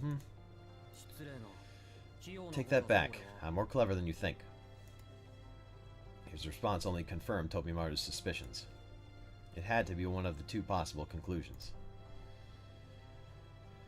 That what Sojiro had just told him was true, or that Sojiro was so tired that he must have been hallucinating at the time. Tobimaru sincerely hoped it was the latter. To be honest, Sojiro, you're growing on me. Anybody that never lies can't really be considered human. So for a misanthrope like me, I guess you could say it's easy to like you. But if you're gonna stick to your dumb story, I'm not sure what I'm going to do for lunch starting tomorrow. Why not just eat in the cafeteria? Hearing his suggestion, Tobimaru's face darkened. Okay, I'll spell it out for you. You were hallucinating. If you still insist you saw a ghost, I'd be more than happy to introduce you to a good psychiatrist.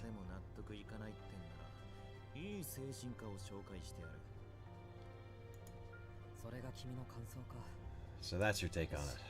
Good to know. As bitter as Tobimaru's words might have sounded to most, Sojiro swallowed them whole. I already figured as much. It sounds like a tall tale to me, too.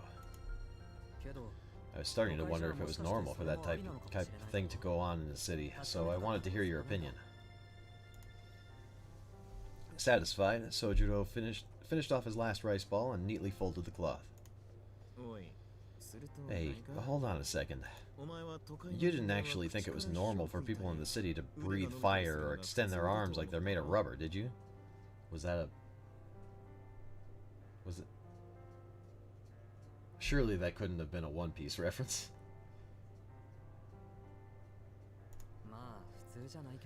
Well, not normal as much as within the realm of possibility. The city is full of extraordinary things that we don't have up in the mountains. I thought it might have been some extraordinary people as well.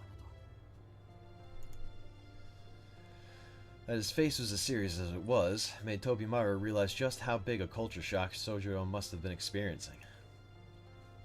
Living up in the mountains with no electricity, in a place where the night sky was as it always had been, where humans were just one more organism in nature's garden. It makes sense that those conditions would create a boy like him. The idea of children growing up so pure was an appealing one, but maybe it was natural to forego civilization when your population was so small. Or perhaps it was so simple a world that excessive knowledge was deemed irrelevant. It was precisely because city life offered him so much that was impossible up till now that he had come to the conclusion that anything was possible here.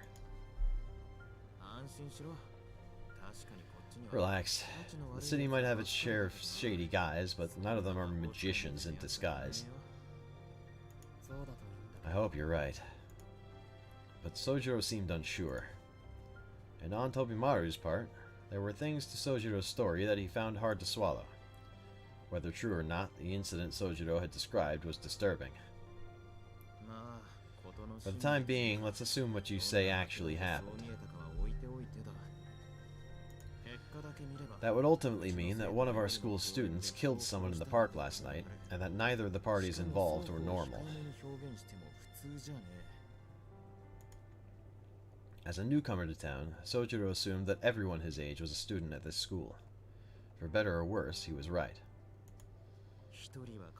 One of them was equipped with a flamethrower, while the other had a naginata, or at least a bladed weapon resembling one that was a good few feet in length.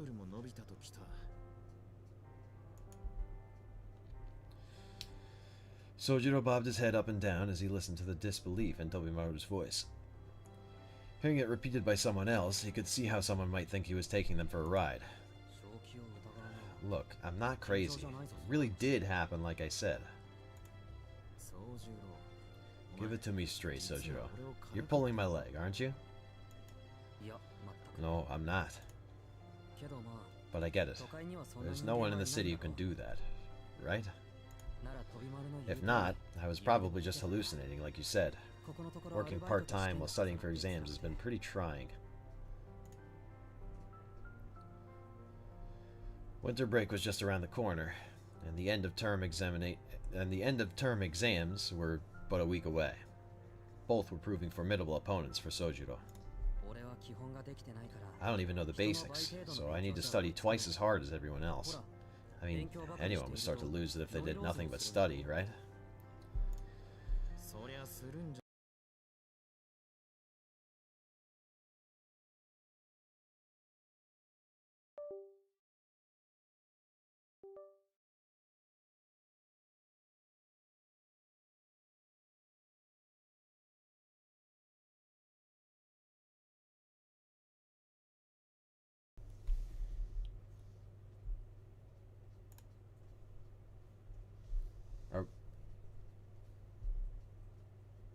Hello?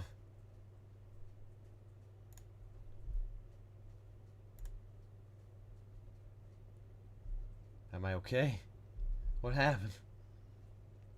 Everything exploded.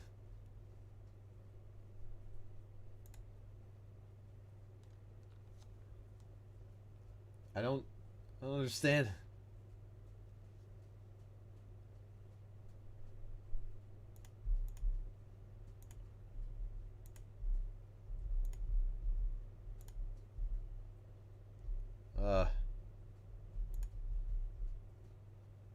Okay. Alright. Are we, gonna, just press that fucking button real quick? The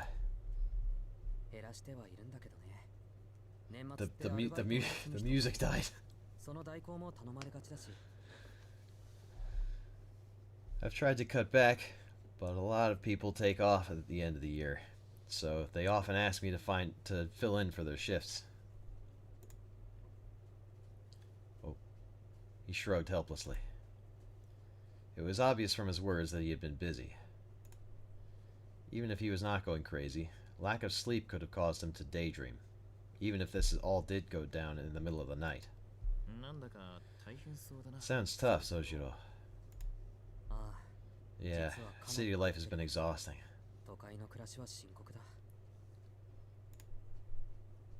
Sojiro nodded with a pained look on his face. What was strange, however, was that he did not look the least bit tired. I'm impressed you never complain about it. You always look like nothing bothers you at all. That's just because it isn't bad enough to bother me. As he answered, Sojiro looked up at the clock on the wall. Lunchtime was almost over. Tobimaru, the time. Really? It's that late already? You can go on ahead. I still have things to do.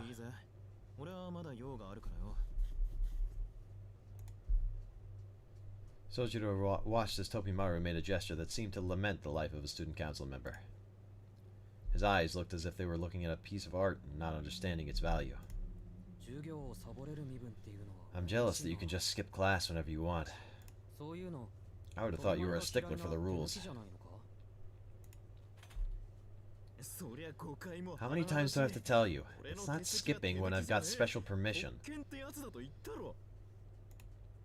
The vice president angrily defended himself as he stood up. The transfer student merely gazed at him, unfazed. Hey, you're not honestly implying you still don't understand after all that, are you? Oh well, just sit down and listen, Sonoji. I was granted talent and luck beyond that of most people, but I always put the work in. But once I leave here, I'm on my own. Now do you get it? I'm sick of explaining this to people. My family's status will only keep me afloat for one more year. What about that could you possibly envy? Most people can live off privilege for their entire lives, but the best I get is 3 measly years.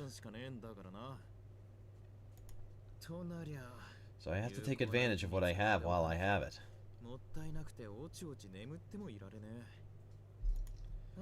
Just the thought of having to count beans like the rest of the idiots out there gets me livid. The adult world is going to kill me. The envy alone will be enough to destroy my fragile heart.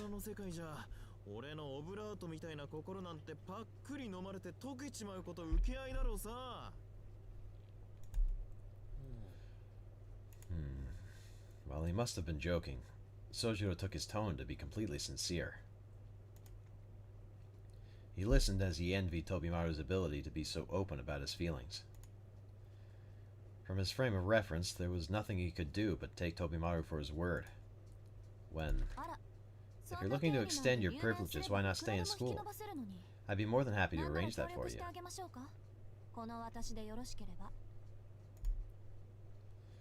The door to the student council room flew open, washing away Sojiro's half-hearted responses to his friend.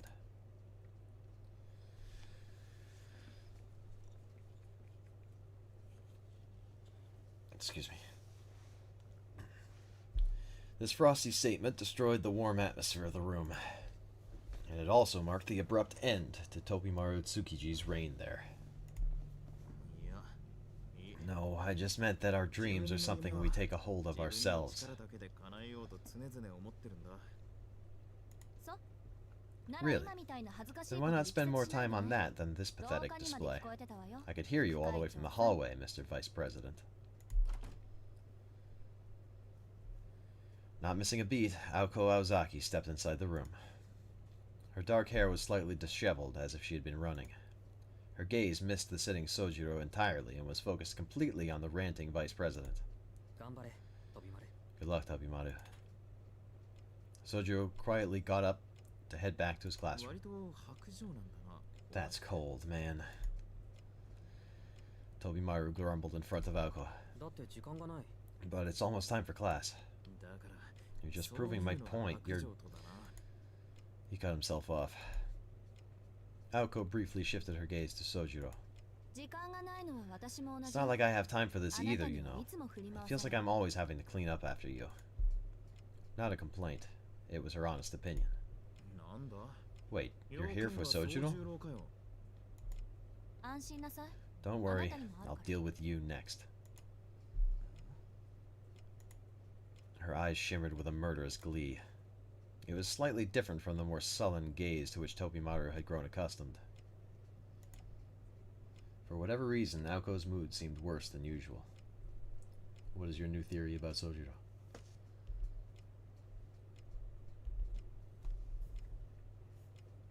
The cat from the start of the game that lost its head in the car?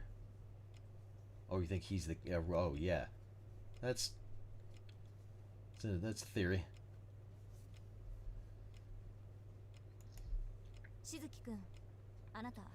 Shizuki, which do you prefer, running or swimming?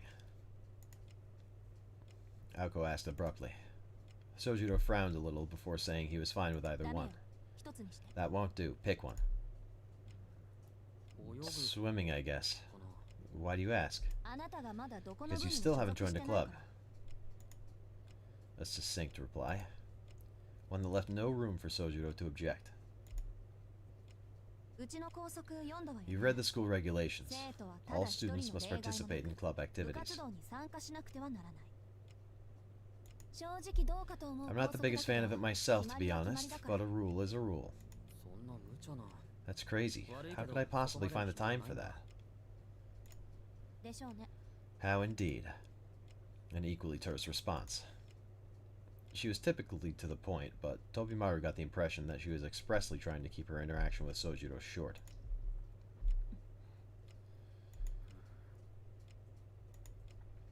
They stared at each other in silence. Tobimaru stood breathlessly silent on the sidelines until Sojiro broke the impasse. I thought you, of all people, would understand, Aozaki. I mean, of course, you do. That's what makes you strong. Sojiro stood up from his seat. He walked past Aoko and into the hallway. Do you mind if I start tomorrow? Whatever works for you, Shizuki. He did his best to force a smile before leaving the student council room.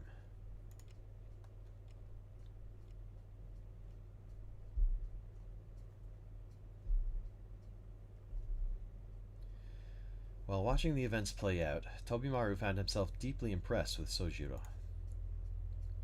He could tell from Aoko's behavior that she was trying to get a rise out of Sojiro.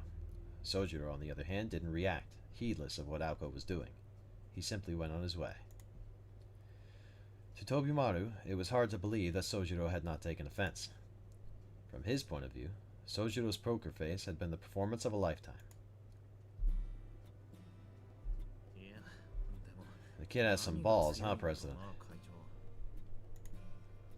He looked at Aoko curiously. Aoko stood completely still, staring at the wall. Hey, Aozaki? Aoko showed no response. Yo, President.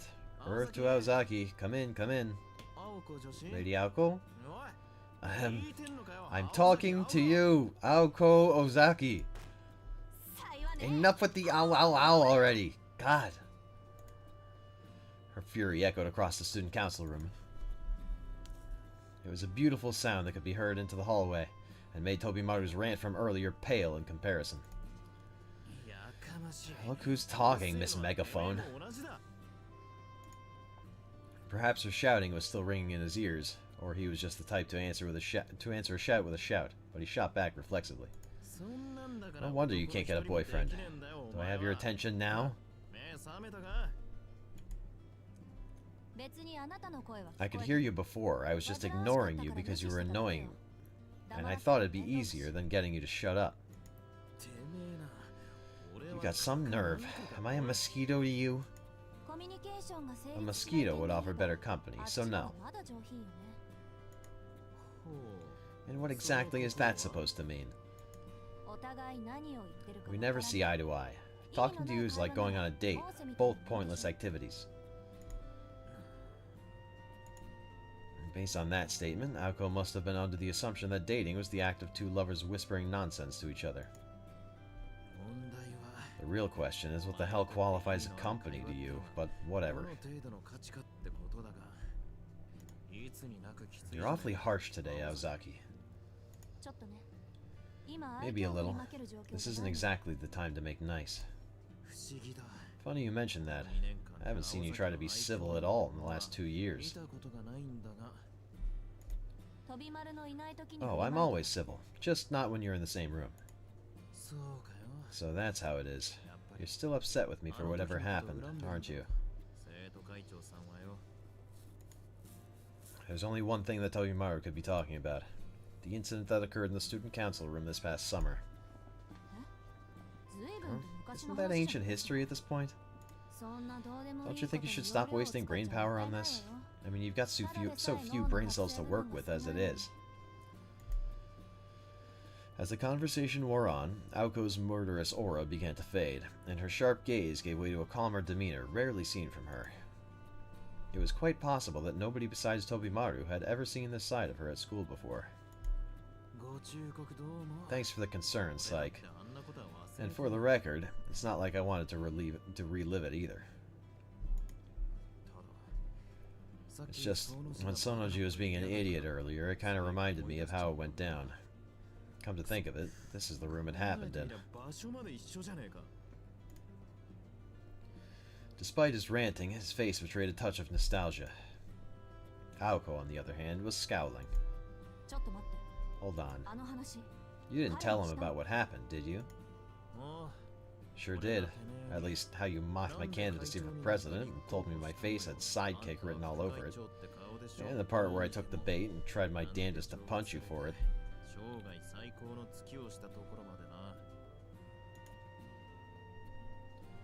Aoko let out a sigh, as if relieved that Tobimaru had not told Sojiro the rest of the story.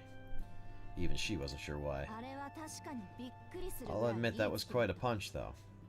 It was enough to make me react on reflex. Did I really say that, by the way? You sure did. Not only that, after I was taken to the infirmary, you had the balls to tell me you did me a favor by forcing me to be your number 2. Since that day, Tobimaru had served as the vice president to the person who'd usurped the role from him. It's fine, though. The president's chair doesn't suit me anyway. I feel much more at home as the vice president. Your job would have probably turned me into my dad.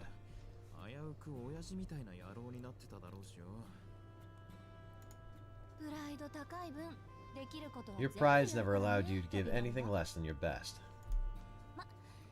You might be a little too comfortable on the student council, though. Makes me wonder how you would have looked as an honor student. Don't even go there. Even thinking about it gives me the creeps. Having one wolf in sheep's clothing around here is bad enough. Tobimaru shooed Aoko away like an annoying pest. It was a typical example of the crude verbal abuse they exchanged on a daily basis, with a wittiness that only 2 longtime foes could manage. So, why did you tell him? Tell who what? Why did you tell him what happened between you and me? Oh, that. I was just trying to put a stop to the nonsense he was spewing, and he stopped himself before he said any more. He knew better than to let slip the fact that Shojiro had a thing for Aoko. Everyone knew guys didn't sell each other out like that, even if it was, in truth, a misunderstanding. Anyway, what the hell was that before, Aozaki? That's some grudge you've got against Sojiro. I'm not some princess who goes around holding grudges for something that happened over a week ago, you know. He wanted to retort that she was more like a queen than a princess. But he'd come to know her too well over the past 2 years to dig himself into a hole like that. Okay, so why'd you pick a fight with him?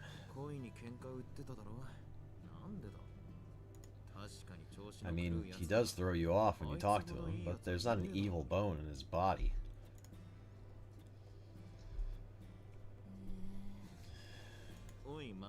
Wow. Why are you looking at me like you just stepped on a turd? Oh, no big reason. Hearing you say that, I was just thinking I've never met such a despicable person in my life. Well, whatever. So he's a good guy. That makes him the perfect person to pick a fight with. If nobody else will do it, the job falls to me, right?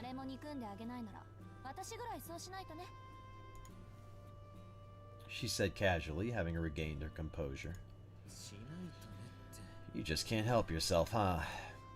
Tobimaru could not follow her reasoning at all. Tobimaru was used to Aoko's erratic trains of thought, but hating Sojiro for no reason seemed needlessly cruel. His friend's naive and innocent face came to mind, and then he blurted, "But Sojiro's taken a shine to you, Aozaki. How can you hate him knowing that?" His vow of silence had lasted not even 2 minutes. Oh, what I meant was... He tried to take it back, but it was too late.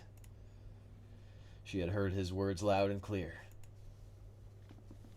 All he could hope for now was that she would take it well. Because I like what I like and dislike what I don't like. Just because he wants to be friends doesn't mean I have to suddenly like him. Stone Cold Aoko. Tobimaru found himself filled with indignation at how detached Aoko was being. Don't you get it? This isn't just about friendship. And I didn't mean he only likes you either. Believe me when I say that Sonoji really has a thing for you. He shouted, his face the embodiment of sincerity. Aoko gave him a blank stare. It was the face of someone who had lost their wallet hours earlier and was only just realizing it now. The first instant of doubt that ushers in the reality of the situation. But an instant is all it was. So what? She answered coolly, as if she had no idea why it should matter to her at all. So what? Were you born in hell? I assume you didn't hear me, and I'll say it again. Sojiro... Tobimaru gave up any pretense of masculine solidarity and fired back hard. Don't bother, I couldn't care less. She ruthlessly cut him off.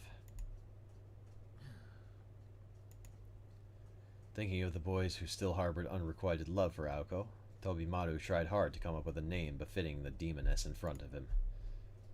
Now I see. So that's why you told him about our little incident. Who could have thought His Highness could be so considerate to his friends? I bet you also told him all the nasty rumors floating about me too, huh? She laughed as a fiendish smile adorned her face. Tobimaru repented to God, whoever and wherever he or she might be, for ever bringing up Aoko's love life. You did the right thing, Tobimaru. Now be a good little vice president and tell me every single thing you told him. She was smiling, but Tobimaru wished she'd at least try to hide the bloodlust. Just 2 things, really.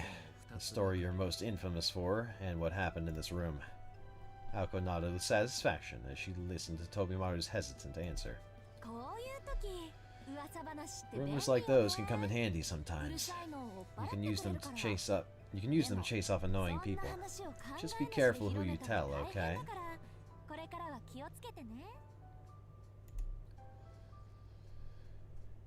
Had this been in writing, the chillingly sweet tone of her words could have been signed with a heart. Whether angry or happy, Aozaki spoke in a disturbingly cute manner when she was in a heightened emotional state. Tobimaru took note of this new discovery, aware that it did nothing to get him out of the situation. Don't worry, I value my life, so I'll shut my mouth. But, Aozaki, do you really hate Sojiro that much? He knew that it was a topic he would be better off avoiding, but he tried asking anyway. The bonds between men, at times, shine more beautifully than a pearl. Well, I might not like him, but that doesn't mean that I hate him. I'm not even sure why I feel the way I do.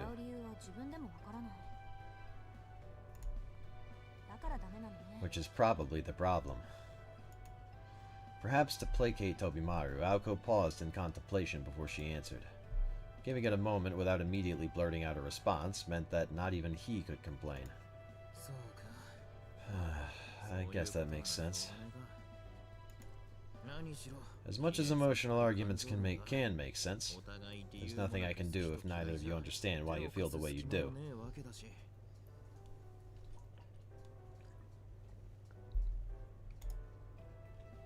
Thinking that would be the end of it, Tobimaru looked up toward the ceiling and silently apologized to Sojiro. However, his final sentence appeared to have piqued Aoko's interest. Wait, what do you mean by that? Her faux cheer had vanished. Failing to pick up on this, Tobimaru answered nonchalantly. Oh, nothing. It's just that Sojiro also said he wasn't exactly sure why he liked you. Or more like there was no particular reason for how he felt, I think. Tobimaru was still in disbelief that Sojiro had been charmed by Aoko's appearance, so he purposely left that part out. He said he likes me? For no reason? Yeah. I mean, I even told him about all the rumors around you, and it had no effect on him whatsoever. What did he say again? Oh, right. He was going on about how genuine your concern for him was, and how it really helped him. It's almost too mushy for me to repeat out loud.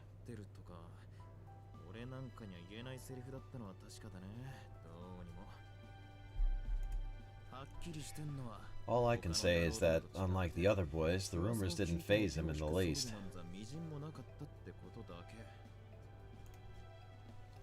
Tobimaru finally noticed the shift in Aoko's demeanor. She was scowling at the wall. She glared at it in silence like it was her worst enemy, and this continued for several minutes. What the hell is that? Why can't I shake the feeling that I've heard all this somewhere before? So great was her ire that the gnashing of her teeth was audible. The irritation seethed until it reached the point that Aoko forgot Tobimaru was even in the room. Tobimaru looked heavenward for forgiveness, sensing that he'd brought further calamity down upon Sojiro's head. I kind of get it now. I think I know why I don't like him.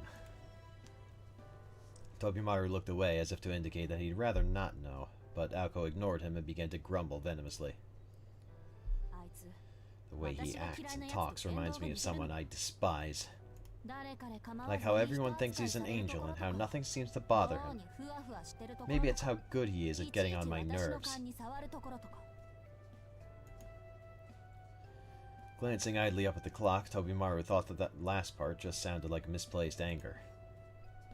And that was that. 1 o'clock had come and gone. Fine, I get it. Sorry I said anything. So, did you need me for anything? Class has already started, you know.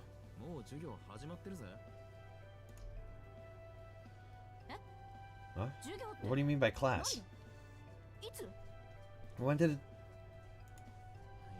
The bell rang right after Sonoji left, around the time you were busy being pissed off at the wall.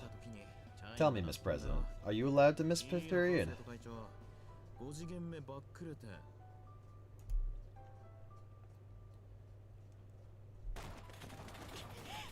Of course I'm not! Why didn't you say something? She looked like she was on the verge of tears as she shouted and pulled at his necktie. Tobimaru raised his hands in mock surrender, a gesture reserved only for the true victor. Consider this revenge for saying I was worse than a mosquito. Hopefully you've learned your lesson, O hellish demon who feasts upon the hearts of men. You're so petty, you know that? You're supposed to repay insults with insults, you coward. She tightened his necktie around his neck with a yank. The Vice President smiled a thuggish grin, as if her reaction made his victory that much sweeter. It's no secret you're heading to remedial classics. And I don't have to tell you who teaches Class A during 5th period. Old Bat Fujishiro is going to have your head. Fujishiro had one of the longest tenures at the school, so it was only natural she would be in charge of teaching the classics. This is where you stop yanking on my tie and haul ass to your classroom. I won't even try to stop you. Am I not merciful? Damn it all! I can't believe you, of all people, pulled one over on me. Just die already!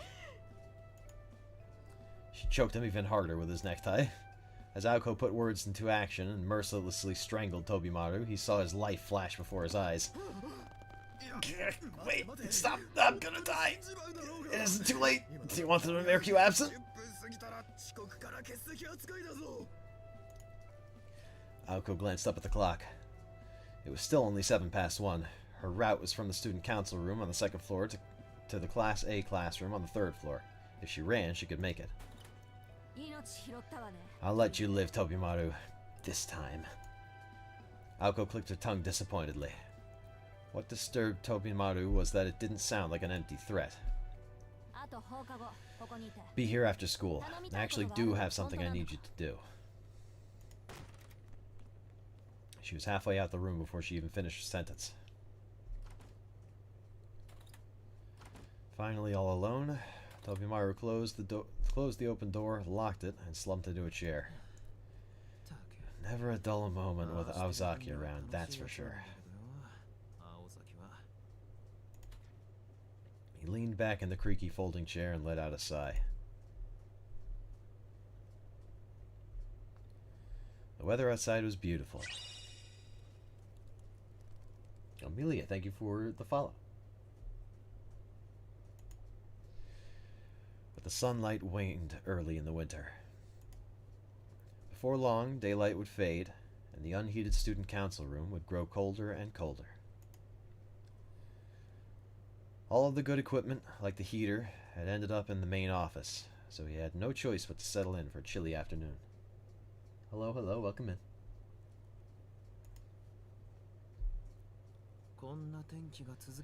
If only this weather would last.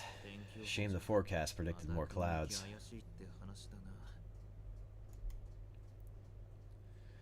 After his somewhat suggestive monologue, Tobimaru's mind drifted. Doing well, how about yourself? He idly wondered to himself whether Sojiro was an overcast day or a clear day sort of guy, but no answers came.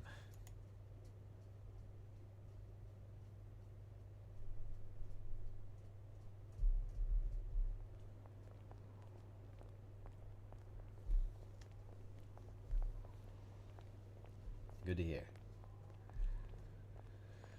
The school day over, Sojiro headed straight to his job. While the school had approved his jobs at the Chinese restaurant and fish market in Misaki's shopping district, there was other work he hadn't mentioned to them.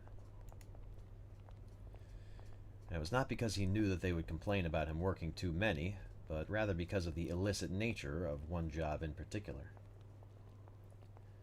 How's streaming going? We're going pretty steady so far. Had a hiccup or two a little bit ago, but yeah, about when we get to the end of this chapter here, I think we're about to wind down. Although I'm not sure how much longer that's going to go. I do daily. I don't have a set schedule, but I consider myself a part-timer.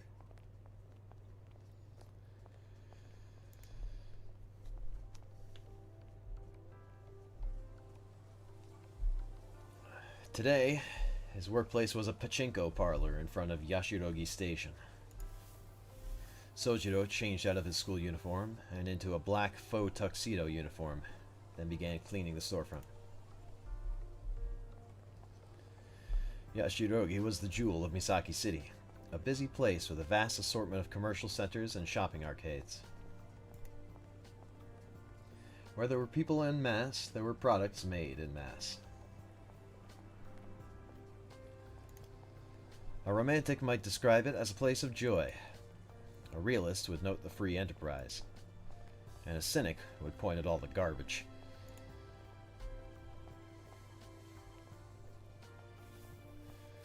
Local authorities had attempted to beautify Yashirogi, but there was one basic tenet of society they could not overcome. The establishment was the embodiment of that rule. Businesses such as this attracted the dregs of society, and as such, the people of the parlor had to be cleaned several times a day. The front of the parlor had to be cleaned several times a day, not the people. I'm pretty sure I said people. Sojiro stood outside in the winter cold, sweeping used-up cigarette butts, picking up discarded flyers, and tossing empty cans into the trash. Something about it must have reminded him of mountain life, because he cheerfully finished the job with ease. After making sure the storefront was acceptably clean, he returned to the inside of the parlor, where it was nice and warm. Blinding lights, deafening sounds, and the oppressive odor of tobacco assaulted him as he passed through the parlor on his way to the office. Boss, I finished cleaning outside. Good job. I got something else for you. Could you go check on the customer on machine 40 on the second floor for me? I have a hunch she might be cheating. His boss was a good-natured man who used to work a desk job. The reason he employed someone like Sojiro, even though he was clearly a student, was not because he admired him for working his way through school. It was because all of the other employees were scary and intimidating, and he wanted at least one employee who was not. Are you sure? I still haven't cleaned the toilets. It's fine, it's fine. She's in the security camera's blind spot, so we have no way of confirming whether she's up to no good.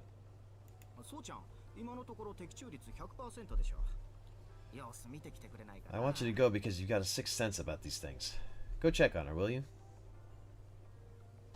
I should have at least one link on my channel's About page.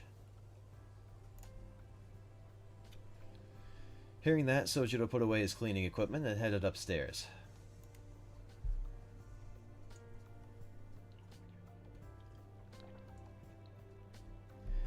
It was a typically large-scale pachinko parlor with 2 floors.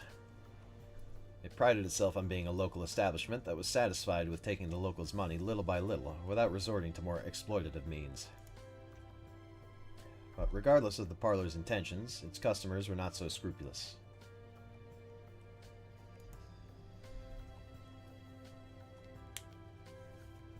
Thank you, Petri. Among them were casual players, professional gamblers, and cheaters looking to profit by exploiting whatever loopholes they could find. Of particular prevalence was a device developed in the mid-80s that could disrupt a machine's circuitry from the outside and make it much easier to get what was called a 777 jackpot.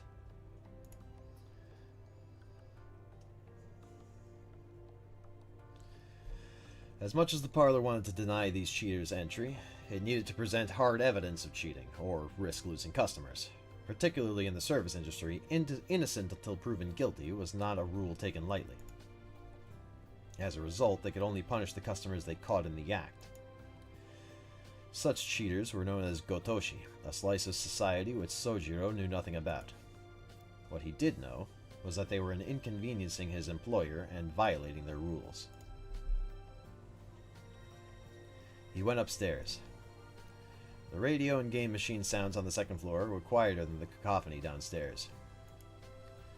There were 100 game machines on the ground floor and over 80 on the second. While there were some empty seats here and there, it was a solid evening turnout. The machine mentioned by his boss was in the center aisle. Sojiro nonchalantly leaned his back against the wall and watched the customer hit the jackpot over and over again.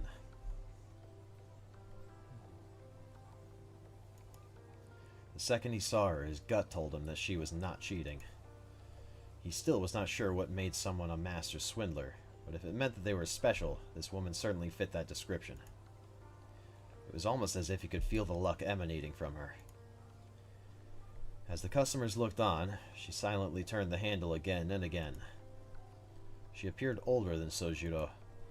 She wore a green, form-fitting, one-piece dress. A pair of stockings covered her legs. Her slender legs were gracefully crossed, and her elegance suited a painting better than a casino. Her dark, reddish hair was cut short in a bob, perfectly framing her stylish spectacles and crimson lips. Truth be told, something was off about this picturesque beauty ringing the jackpot over and over again. 4 boxes worth of pachinko balls sat at her feet, and her winning streak showed no sign of abating. She looked bored as her slender porcelain fingers lifted a long cigarette to her lips. Feels like I've seen her somewhere. Just as that thought crossed his mind, her gaze turned toward the wall and Sojiro.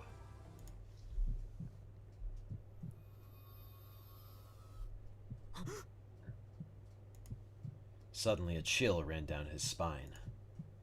He reflexively covered his mouth to keep from shrieking. It's her. The woman from yesterday. Acting on pure instinct, Sojiro took off running. He headed straight downstairs, desperate to not be on the same floor as her. He would have run straight out the door, but for his obligations to his job. Boss, I'm leaving early, and the person upstairs is fine. He tried to keep his composure as he spoke, jamming his school uniform into a paper bag as he ran out of the parlor.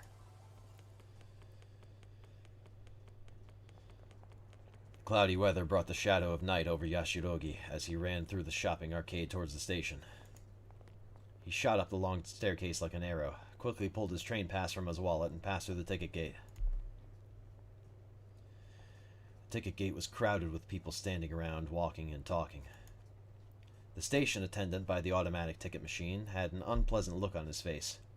There was now a familiar, comforting hustle and bustle around him. Just another day in the city.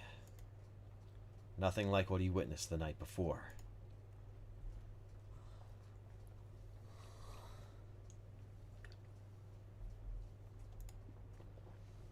He could finally breathe again. The momentary rush of relief brought him to an abrupt stop. He nervously turned around. There was no way that dangerous individual could be behind him.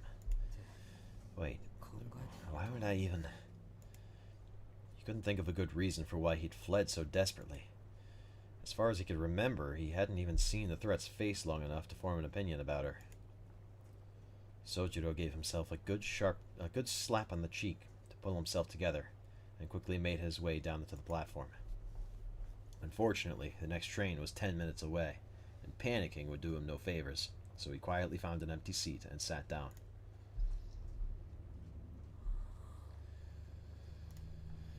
He took another deep breath. He was surrounded by people waiting for the train just like he was, and no sign of anyone pursuing him. His head finally cleared up, and he assured himself that he was overthinking things, though he was surprised at how heavy his shoulders felt.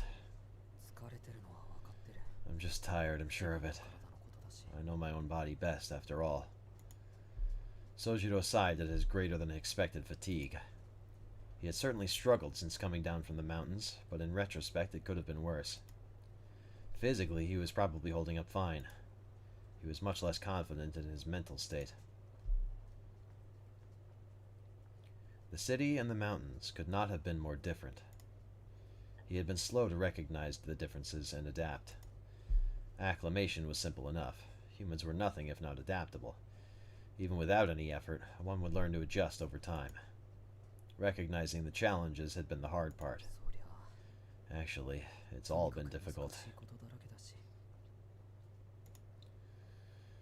Sojiro grumbled a complaint he'd never uttered before. To be honest, he was still afraid to wander around town. There were so many things city people took for granted that Sojiro had yet to grasp. It was little wonder that this never-ending chain of surprises would wear on him. Oh, it isn't my body that's tired. That would explain the hallucination. muttered to himself, then shook his head. That which exists, exists. Such was the way of all things. Tobimaru had called it a hallucination, but Sojiro knew what he saw was real. The city was a magical kingdom compared to the mountains. If there were real magicians secretly living here, that should have been no surprise at all. The thought alone made his legs tremble. It took him a moment longer to realize they were quivering out of fear. He had feared the unnatural ever since he encountered a wild bear on a mountain path as a child.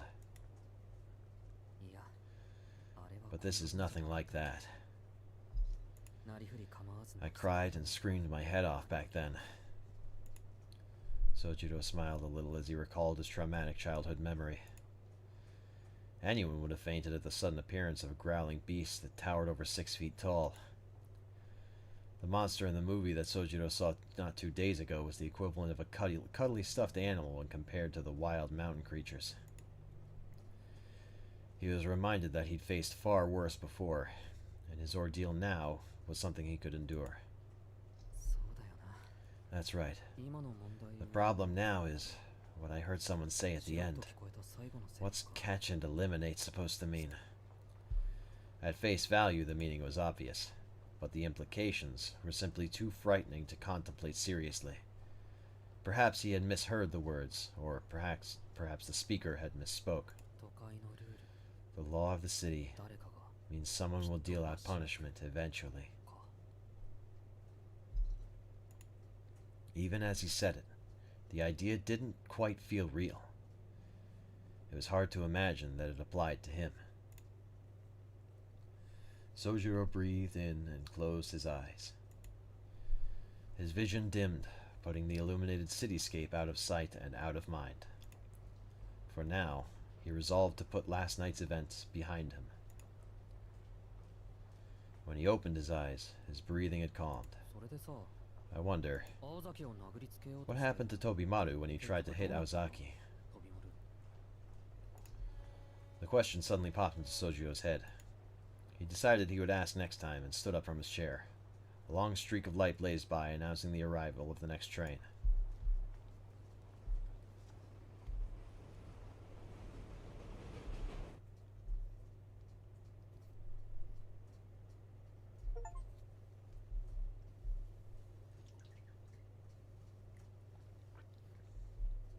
And there we have it.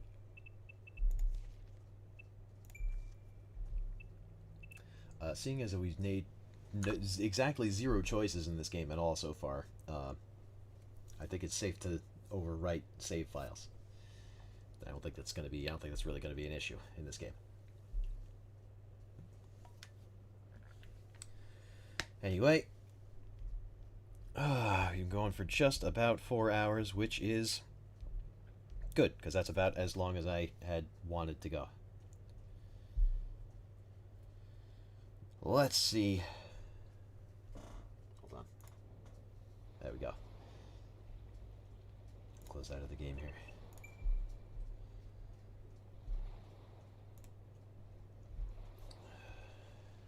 Make it like Life is Strange, where the choices up until the last one only kind of matter, and the last one matters a lot.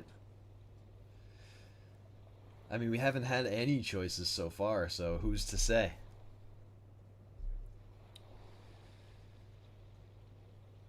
Oh, let's see. I was planning to raid into Lena, because she was also going to be doing Life is Strange 3, 70% off. Neat.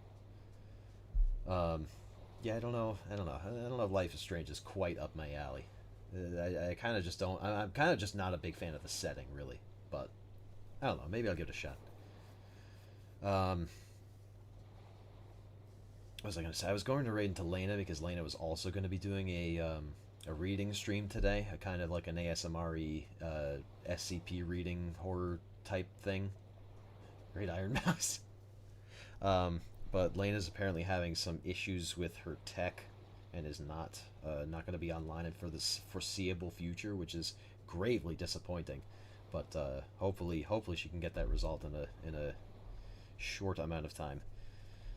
I don't know. There's nobody else like smallish Let's see. Peaches is playing Lethal Company. First time Lethal Company? Alright, let's fucking do that. Hold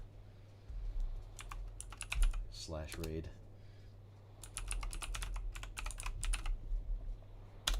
Should do it. Yeah, there you go. Peaches is a wolf tuber, so she's appreciated. And come on, bro, it's fucking Lethal Company. I'm gonna be fucking streaming Lethal Company sooner or later. Now that I got a decent PC that can do multiplayer games, I gotta get Hiei and maybe my brothers together. Actually, we might be able to do it this weekend. 23rd. The 23rd I'll be off of work, so obviously the 24th and 25th I will not be able to. You know, that's kind of important. But yeah. Hopefully look forward to that.